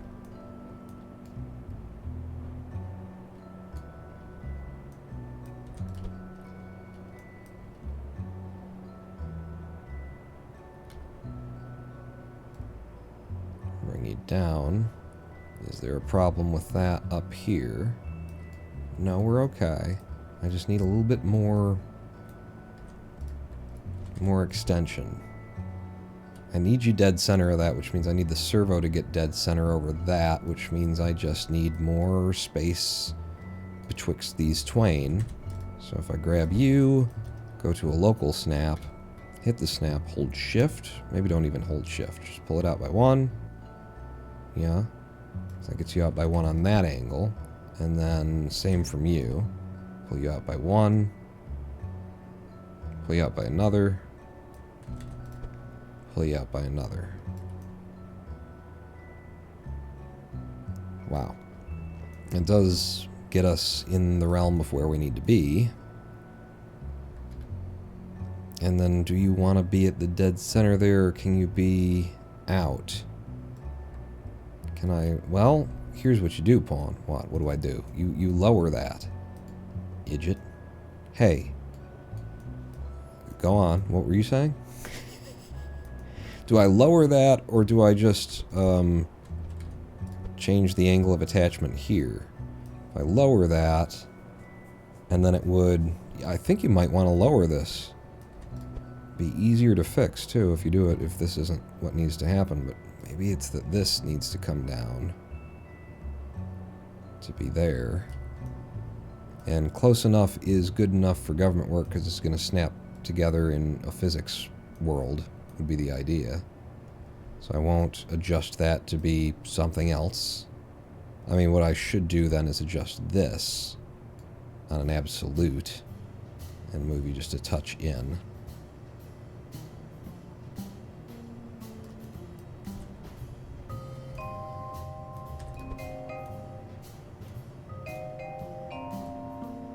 Bring you down just a little bit more.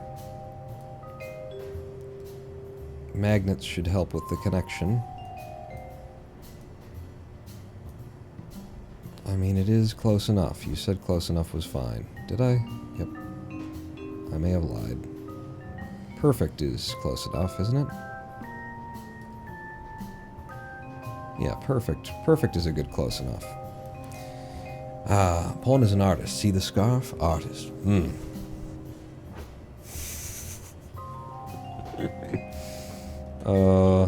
Alright. So then, from here, let's call this the Mark 10. And then maybe we end up going back to the Mark 9.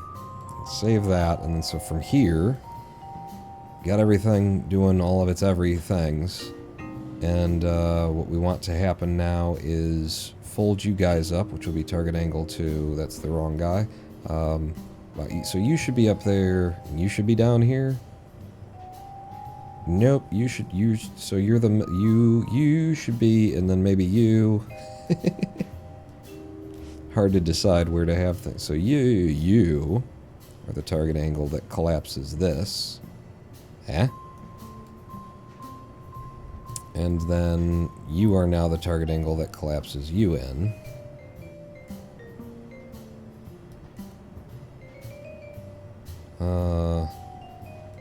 You're the target angle that'll spin that down to being up and straight up and down again, ish. Looks like 58 is where we want to be on that. Or maybe it was negative 58. No, negative 56. Maybe even a negative 55. Okay. And then, nope, you stay, oh no, that's right. And then you come in a bit. Come in a lot. We need your angle. No, that's the one that you got to a perfect negative 55. Fuck it. Then it's you. No, that's because you're on top of the one that I'm looking for, you motherfucker. It's you to collapse as much as you possibly can. How do I get that extra height? If I then bring you up like that.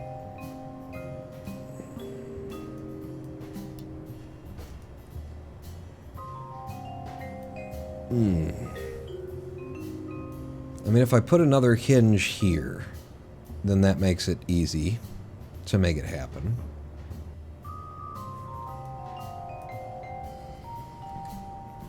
But I'll tell you what I'm going to try first is just giving myself the height that I need. I mean, it's creating some room for you anyway.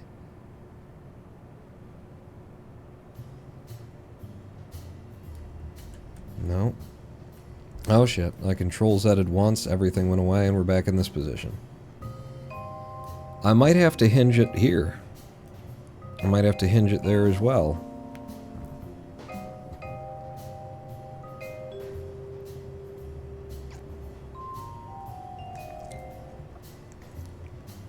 Which is probably what's going on the actual thing, as I think about it. It breaks here, it breaks there, and it breaks there. That's plausibly what's happening. If I take you off completely, I get rid of you, we go over to our hinges. We've been using the big hinge, so we will continue using the big hinge. with a bit of a snap. Apparently snapping isn't going to help us one way or the other. Make sure we're in absolute. Hit it.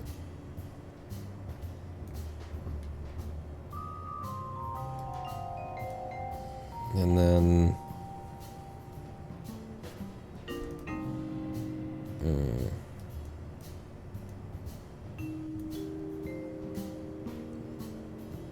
which way does it have to collapse for us?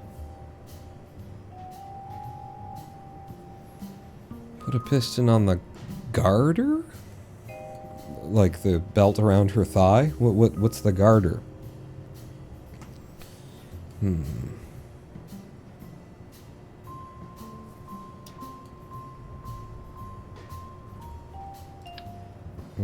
I don't like this.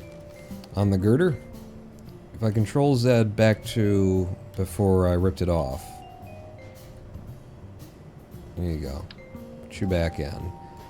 In order to get myself like the height from back here, the height that we're going to need to maintain the connection.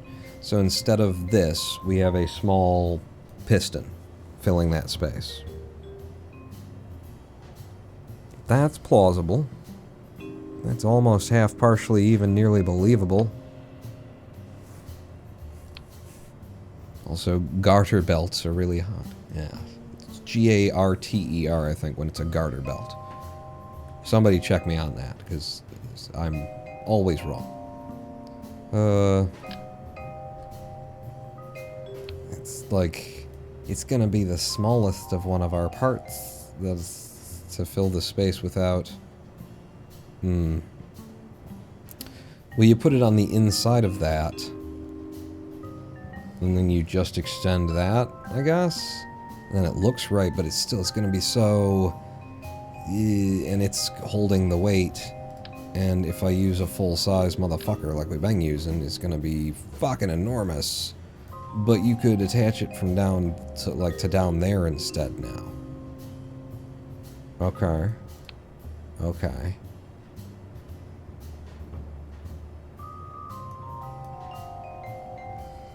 Why are you not thinking of this as though, like, all of that's connected to there, and then this comes off, and then it goes to there, and then it goes to there, and then it goes to there. Okay, no, you're right. You got it. So get rid of that.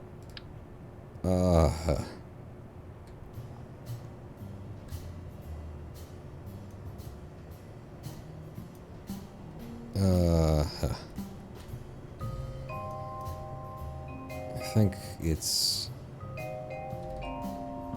doesn't matter which side. It's whichever side we think will look cool. And I think it'll look more structurally stable if it's the other way. I'm gonna grab you, rotate you down with a snap.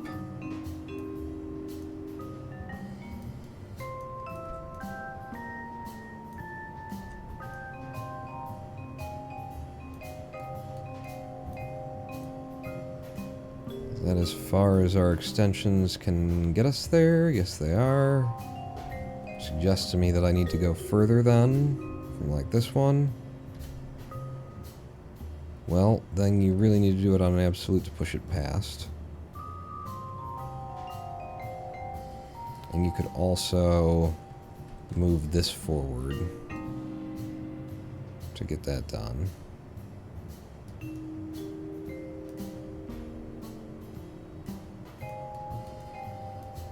Almost.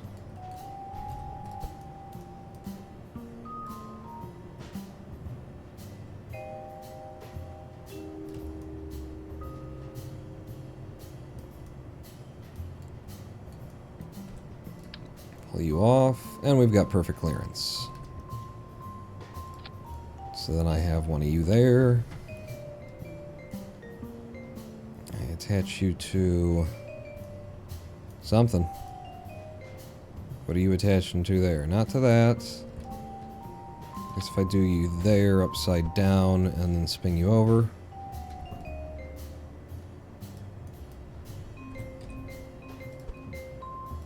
Grab you. Pop you up. Pop you up.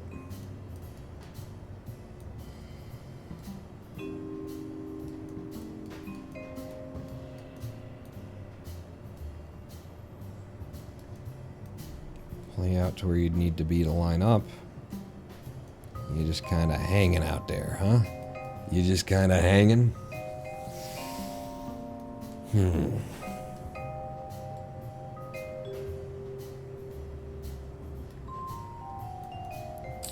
To raise that up more, I mean, you don't have to, because now you got it, it's a piston, so you with this guy, target extension, there.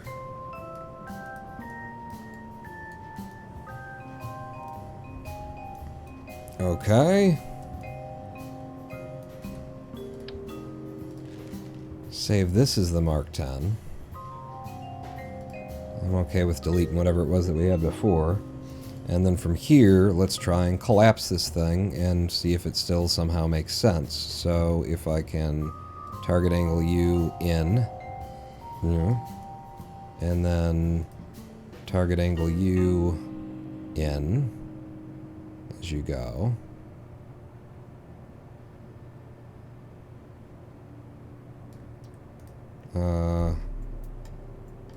Pull you in. Rotate you around. It should be the other direction, though.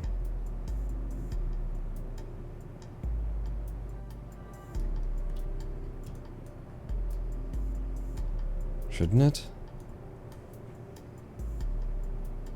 Like, I'm gonna take this from here and absolute snap that motherfucker so that he's straight down.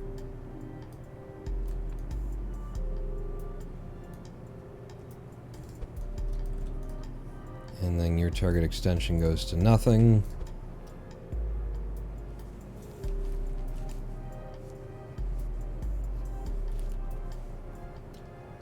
Does this work to just do that? It really is a just fuck with it until it works kind of a thing, I think. Oh wait, no, you shouldn't do that because that changes the center of rotation on the thing. If you need to make an adjustment, you make it here.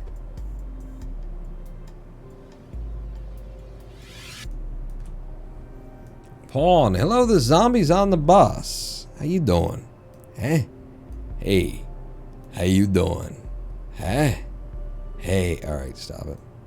That is merging through itself, though, is, you know, slightly problematic.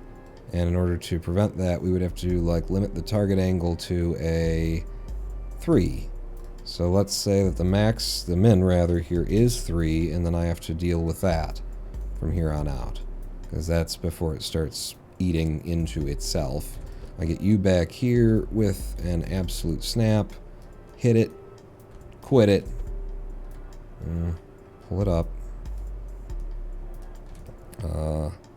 You need to slide back in. Sorry, zombies. I'm just, I'm deep here. You looking good. Just wanted to say, good afternoon to you as well. Am I looking good? You like my scarf is the thing. Yeah. We had the power, the power on the furnace off here to try and save electricity because I'm participating in a project, you know, from the power company that says, hey, turn your shit off, asshole. Between 3 and 7 on the day that we tell you to. And I'm like, okay, I guess I'll just do whatever the fuck you guys want me to do, because it's like my fault that, you know, the environment is turning to shit. You know, that was, oh, oops, my bad, not yours. You know, you guys run the energy industry. Me, consumer, it's probably my fault, so let me help you out with that. That's what we say. Voice sounds a bit deeper, though. What do you mean? I don't know what you're talking about.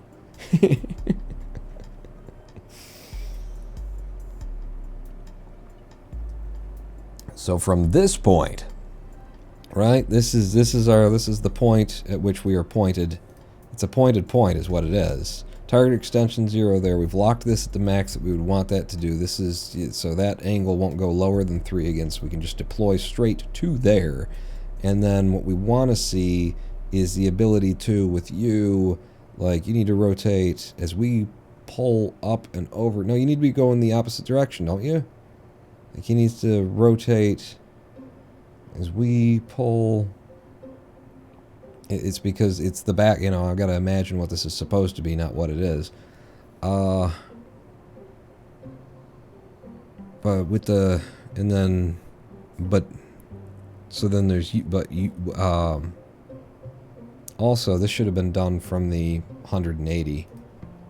The full point. But is that the direction? Like, when this thing rotates and you stay still, and you're rotating that way, then if I held the other direction, so it's widening the angle between it, so this one needs to go to the left, and what I've got going on is it goes to the left. Yes, okay, no, that is right, but the target angle at 180 is where it needed to be when I did the absolute rotation. Now it is, so we do the absolute rotation there, and then that gets us the actual position of it, and then I can adjust this guy then I can adjust this guy to be under here, unless the 180 thing, when I just Control-Z'd, undid that. You're 180. Okay, so those now line up. Alright, so from here, right, we're in all the right positions. Now all we got to do is deploy it. Gulp. And see that it will actually be able to deploy. Which would happen... How? I mean, should I just, like, try and animate it? Should I just try it start by trying to animate it? And see what we get? Put another cal on here. Drop you in. In your area calling for volunteer power rationing? It's a test program. You know, I don't know what their plans are, but I volunteered for it, to see, you know, they're paying me. They're not paying me. They're giving back $1.50 per kilowatt hour for every, you know, kilowatt hour that you save during these, you know, periods that will only be announced. You know, it's a test run, so they're just going to, like, send you a text message, that kind of a thing. And they're probably really just testing to see how many people would participate. What they really need to do for this kind of thing is give out free, technically advanced meters that the power company can control. I think that's the best, like, solution for it. And I know what we saw in Texas happened, where they fucked people over with that system and then, you know, charged ridiculous amounts of money and all that kind of stuff, which is why I guess what we'd need would be like a strong federal government representative of the people in order to regulate such systems. But that's what they need to do. And maybe not even federal, because the power companies are statewide kind of a thing. So just a powerful state government and cities saying, well, you're not going to do that. We're not going to hold anybody, you know, to oblige to that. Our court system aren't going to. If you're going to fuck people over, then we're not going to, you know, we'll, hey, eminent domain. Now it's ours, bitches. You know, don't fuck with us. But a system where the power company can control and can send a signal that says, listen, I know you want to turn on your air conditioner right now, but because everybody wants to turn it on right now, no.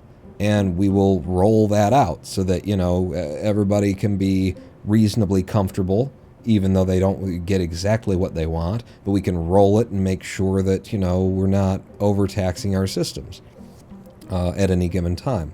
That's what you need for this. And, you know, but the power rationing thing, I thought I'd try it. I thought I'd, you know, I'm trying to be helpful. Give them some data. I'm kind of curious myself to see if by turning off the furnace for 4 hours here in the middle of fucking winter, if it actually did save us, or rather save them electricity, and if then the $1.50 per kilowatt hour that they're going to pay me back actually would compensate for the fact that now, because the power was off and the house got down to 64, 63 degrees Fahrenheit in here, then it's going to run longer. So does it compensate for the fact that it has to then kick on, run longer, consume more gas and electricity in order to heat it back up? All questions. Don't they have extra power in Detroit? Now there isn't a huge factory? I don't know. Our power system works pretty good, but I'm glad that they're, you know, running tests and trying to figure out what would be better, and I'm willing to participate. So, alright, Cal 1000 controller, so that we can try and see what the fuck is happening here. So, open the editor. I'm going to, via the action groups, what we want to add in here is we'll start with the simple boys, which are the yes, our hinges there. We want to add that. Do I click, how does this work again? It's the target angle. target angle, and then we get it down here. So we're starting at 15, apparently, and then what we want to go to is something. 80, I believe. Isn't it 80? So we do like that. Yeah. So that'll be animation number 1. And then while that's happening, we need you. So give me this hinge. Add your target angle in. Select you. And then you're gonna go to full deployment, I believe. So you're starting at value 3? Right. No, that is our lowest collapse. We set it up like that. And you want to go to 180. Over time. Yeah, okay. Hang with me. This is step 1 of 9 million. No, I don't know if this is going to work at all. So then you...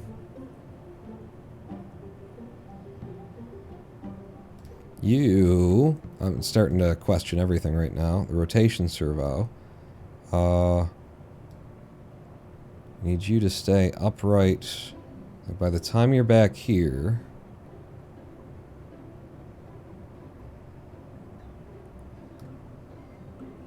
I need you to be... something. No, that's the wrong thing. I want the fucking servo.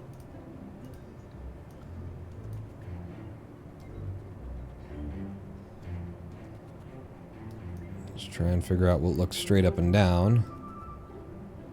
63.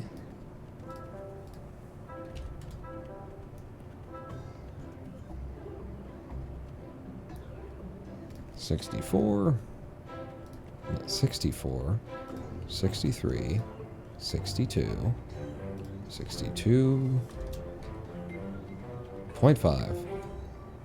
Yeah, they don't do that. So it's 62 or 63. Both of them are a little bit off. I'll go with 62.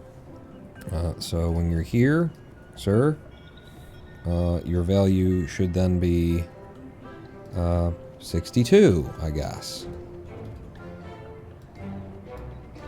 So that should keep you upright the entire time. And it is. And then... Wow, this is going to be a hell of an animation. You... Target extension. Okay, what are you starting at? 2.64. Which is not what it's showing here, so cool. 2.64 is where you start. Right. And then as this goes, you need to pull into your, minimal. I just don't know where that's going to actually be. Yeah, I ain't sure about it. Oh, you're not sure about this? No, I'm not sure about this. Get you down to a 0 at that point. Oh, no. Alright. 2.64 again. So 2.64, and then what I need to do is add another point, and then you would be to 0.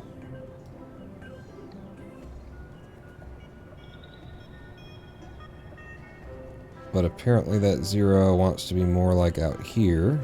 I'll drag you out. This is why this is probably going to be way better if we just, forced one of them to push everything else. If one of them is pushing everything else, then we got a chance here.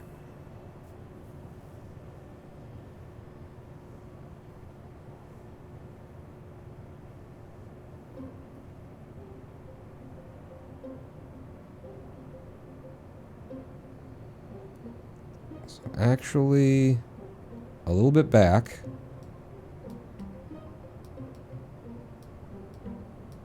What's our time? 1.3. Let's go to 1.3 even. That works pretty good. It would work better if it weren't on a spline curve that they're doing there. rotation servo is keeping that thing flat.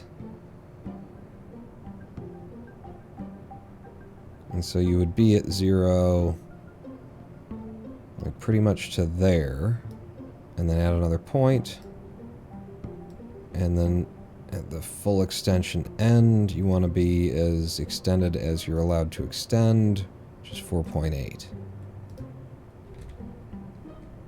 Wait, no. No! Well, don't click undo. Jesus Christ, don't click undo. 0. 4.8.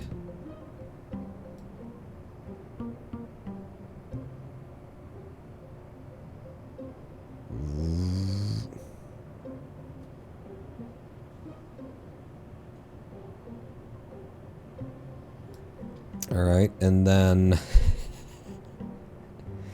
and then you... target extension. I know it looks like what it looks. We gotta start somewhere. Maybe you should scroll down when there's a new thing added. What if that, though? So, at this one, it's a 0 extension. Only once we, like, break the point, probably, somewhere around here would we want to have it actually start trying to extend. I mean, it might even be all the way out there that it would be wanting to do that. I'm not sure.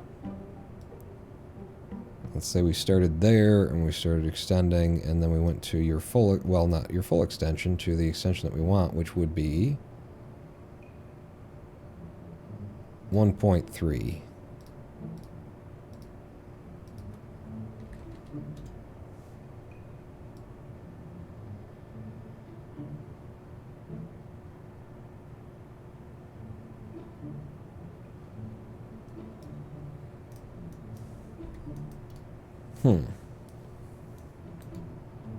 Going to bind up, so you need to actually push the first piston in while you're hinging out. I don't know what you're...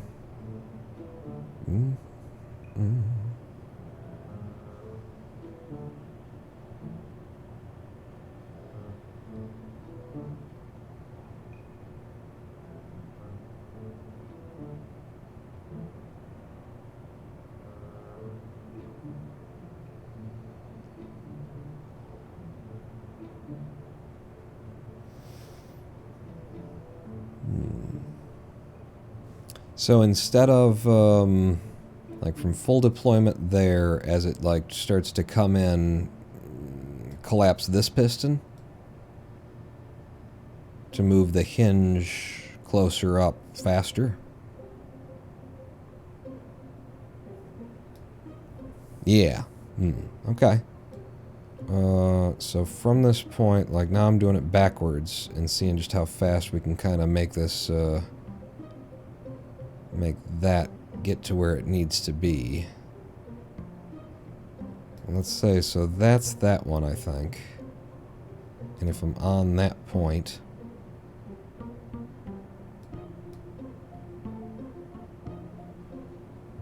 and then I add you in. Target extension. On you. I add a new point. And then at this point, let's just say it were fucking 0. Well, it already thinks the values should be 0, because it's a really well-built game. This one then would be 4.8, I believe, for maximum extension. And then this one would be 4.8 for maximum extension. And then...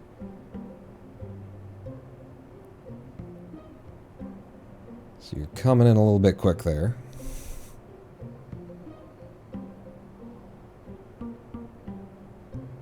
Yeah, trying to get the everything right here is going to be interesting.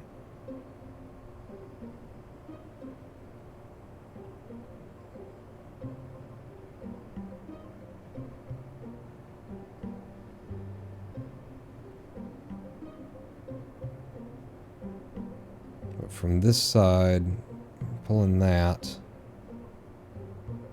and then you need this to stay pretty much fully extended the whole time that you're trying to get up and over. If I were to add another point for you and put you up to the 4.8 again.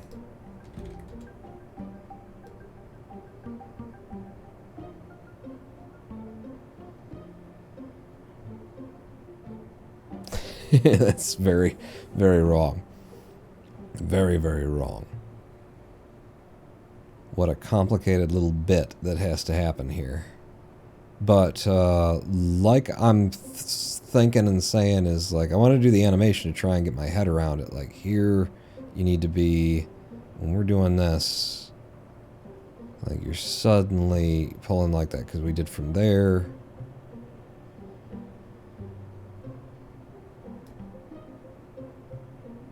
Give me another point here that I will set to the 4.8.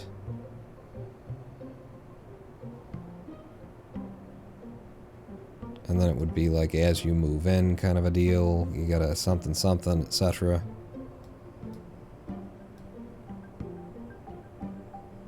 Woo! Woo!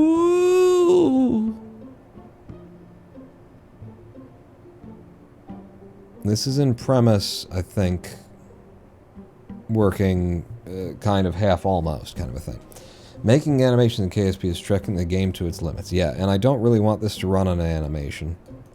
I did want to see that. All of that. Doing all of the things that it's all of doing there. So we'll just leave that there. We will save it with our animation that we've just built. But I'm going to get it out on the pad, and I'm going to adjust everything and see what happens. Give me another, like, let's just try and make this thing more stable when I put it out there, so I don't have to fight it so much to see if it would work. Can I have... no. No. No. No. No. Can I? No? So no is your answer to me. No. Yeah, like that, probably. Holding those positions, so we've got, yeah, extra shit going on for support.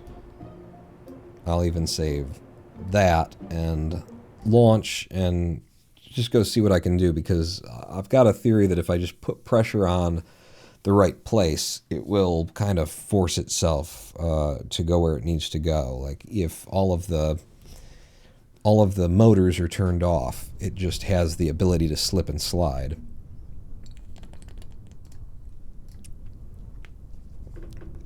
And let's simulate space here, because we're definitely suffering under some gravity.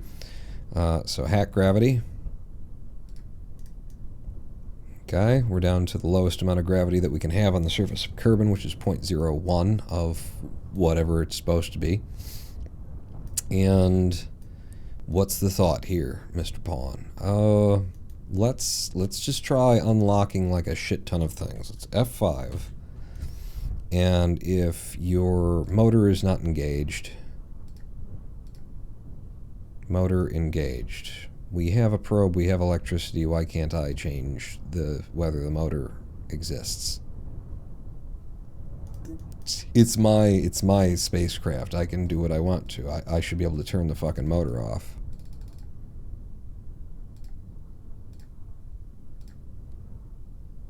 We have comms, obviously. We have electricity. I have many probes on here, so I am in control of the fucking thing. Locked, yes. Motor engaged, and then no. Locked, yes. Motor, it refuses to disengage my motors. This fucking piece of shit game. Force limit percent, 0. Huh? That's just as good. Yeah, now you can't affect anything. You're not locked, but you got no force, I guess. I don't know if that's what's going to power 0 max, right, because now it just can't do anything. You, also, no power. These guys can remain exactly as they are. So, you have no power. The servo... I'm going to try it from here, actually. No, we've had most success by trying to hinge it from there. We'll see. We'll try it this way. So, torque limit 0. And then when I grab this, and I traverse rate, it's just as slow as you possibly fucking can on everything. Right? Torque limit, just a third, or something like that. Alright? And then target angle. Okay, well, it's managed to penetrate itself.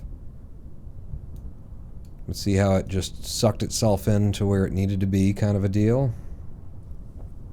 And now it's trying to get to this angle that I've told it to hit. If I keep going, it doesn't have the room to get up and over itself.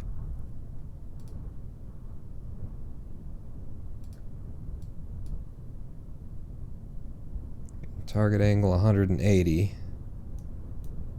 You're just sucking through its own fucking thing. Alright, never mind. Back to a 0. I need more up and over is the deal, I think. You can have a little bit faster traverse rate there. Get her done.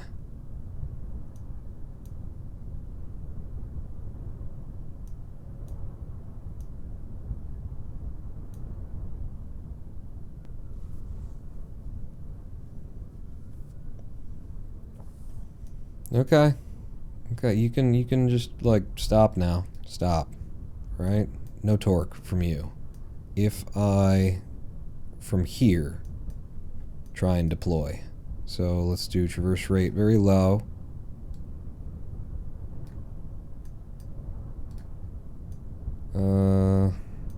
Yeah.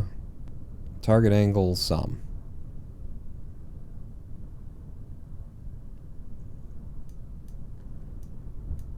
Pulling it from there. Like, it wants to be pushed up is what I would say at this point. Like, it needs that to kick in as well. Traverse rate is relatively low.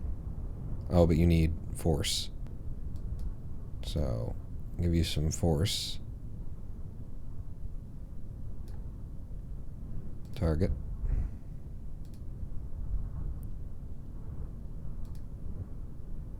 Yeah, you're merging through yourself there. Let's try and be fair to reality. And then with this guy, more target angle.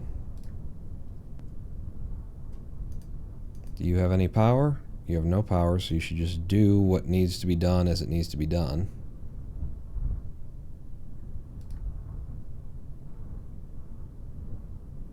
Okay. Might be bending things a little bit. If I give you some power, and then I tell you to open up a bit. Can you? Pulling against each other there. Push up and rotate with the rotor. Let's try the rotor. Pushed up a touch. Give it some torque.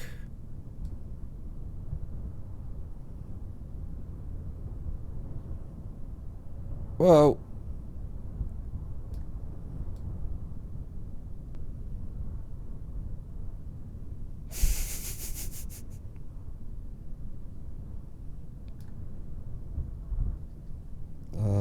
If I disengage the torque limit entirely. It's a bit of a crisp. It's reset, try again.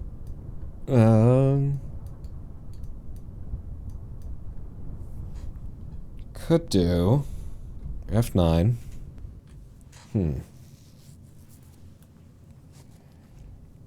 It's the height getting up and over, and I feel like when you look at the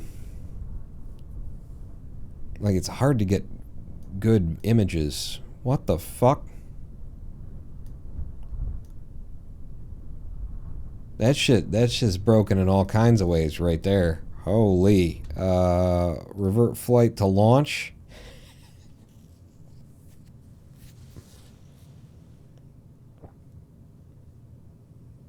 That's broken in ways the model is not allowed to. That's, yeah.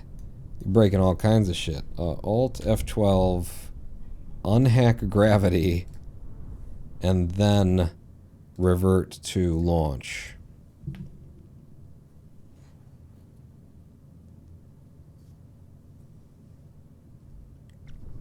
Maybe the lack of gravity was what was allowing the Kraken forces to go crazy on it. Nope, it's just this game being shit, like it likes to do. We're going to have to go back to the space plane hangar and reload it into the scene, apparently. So back in here, relaunch it.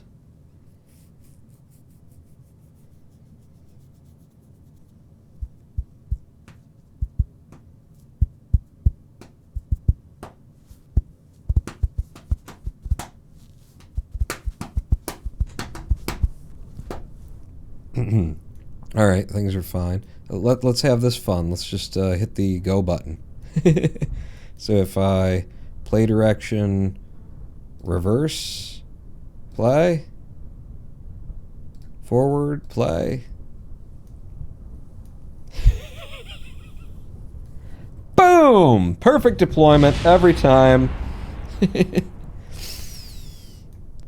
You know, little bendy. Needed to bend it a little bit to get her done, but you know, it came around. No, my concern is that when you look at when I've looked at the James Webb Space Telescope, just the shots of it, that I think that arm, our arm that is currently like in perfect line like this, I think their arm is actually off to one side. Like there's an angle to it, as though it's kicking out from where it's attached here, you know, at a wonk, like off to the right a little bit, so that it can something get over, spin into, I don't know what the fuck they're doing. I don't know what the fuck they're doing.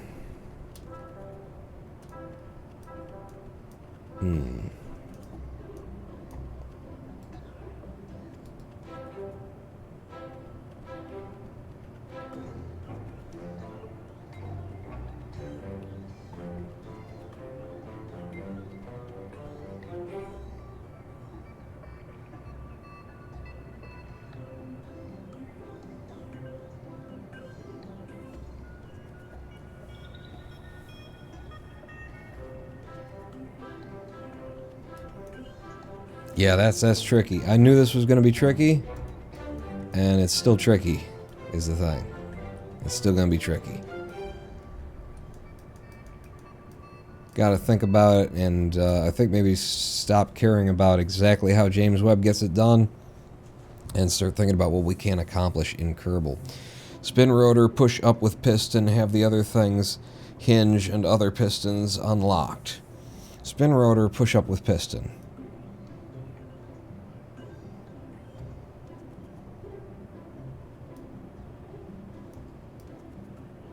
Just look at this animation again. So if we try to spin the rotor as we push up with the piston.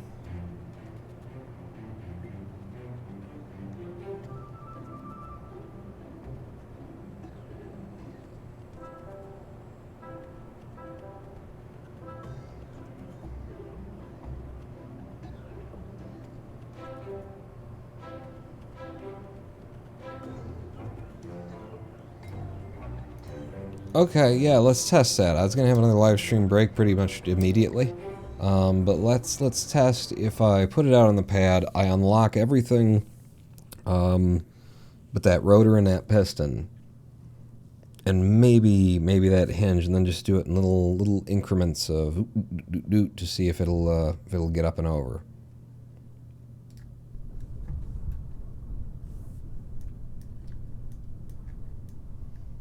So, what needs to be not resisting would be you guys. You need to have no torque, since we can't turn the motors on and off, apparently, unless that glitches over. Hey, that glitches over. Now I can. This fucking game. So that should be both of those free. And then if you as well are free, motor disengaged.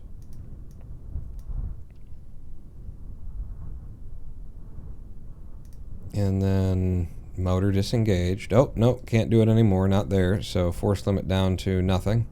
And then motor disengaged. Nope. All right. And then force limit down to nothing on you. do not hold.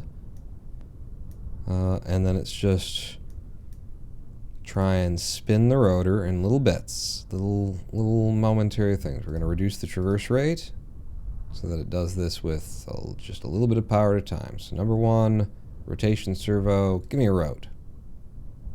Okay, yeah, just a little bit less then. We are under gravity right now, which maybe we shouldn't be. And it's Alt F12 hat gravity. But we know that Kerbal may just flip the fuck out because of it. Now, a little bit of rotation. You're bending. So, rotation servo, hydraulic cylinder, give me a little bit of target extension. A little bit of target extension. A little bit of target extension. Okay, now you're starting to freak out. And then a little bit more rotor.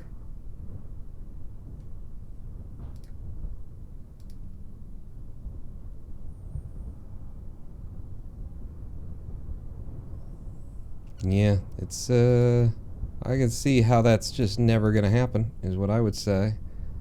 Motor engaged. And then traverse rate very small, and then target angle.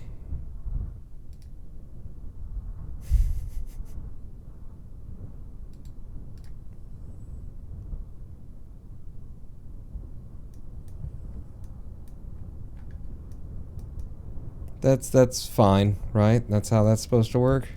Yeah, I need to step away from this, come back to it, and it's tricky. It's very tricky. Like, I want to say simplify. There's like so many moving parts here. I don't feel like we should need this if we've got the rotor, the servo rather, is above the line over which we need to pass. Then, you know, we wouldn't need that kind of a thing.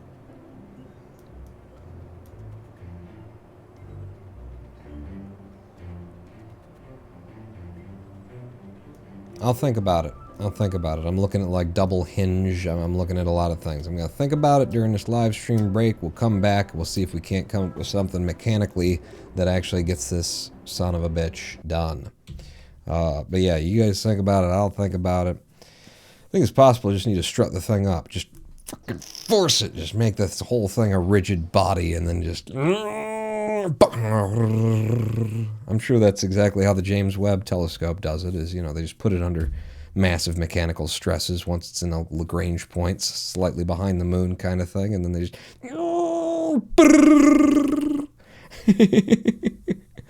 Live stream break, everybody. 7 minutes. Go do whatever you do during a live stream break. I'll do whatever I do during a live stream break, and then I'll meet you back here, you know, and we'll discuss Tchaikovsky. This is canon in D major. I don't think this is Tchaikovsky, but I'll play Tchaikovsky next. Paul Nada.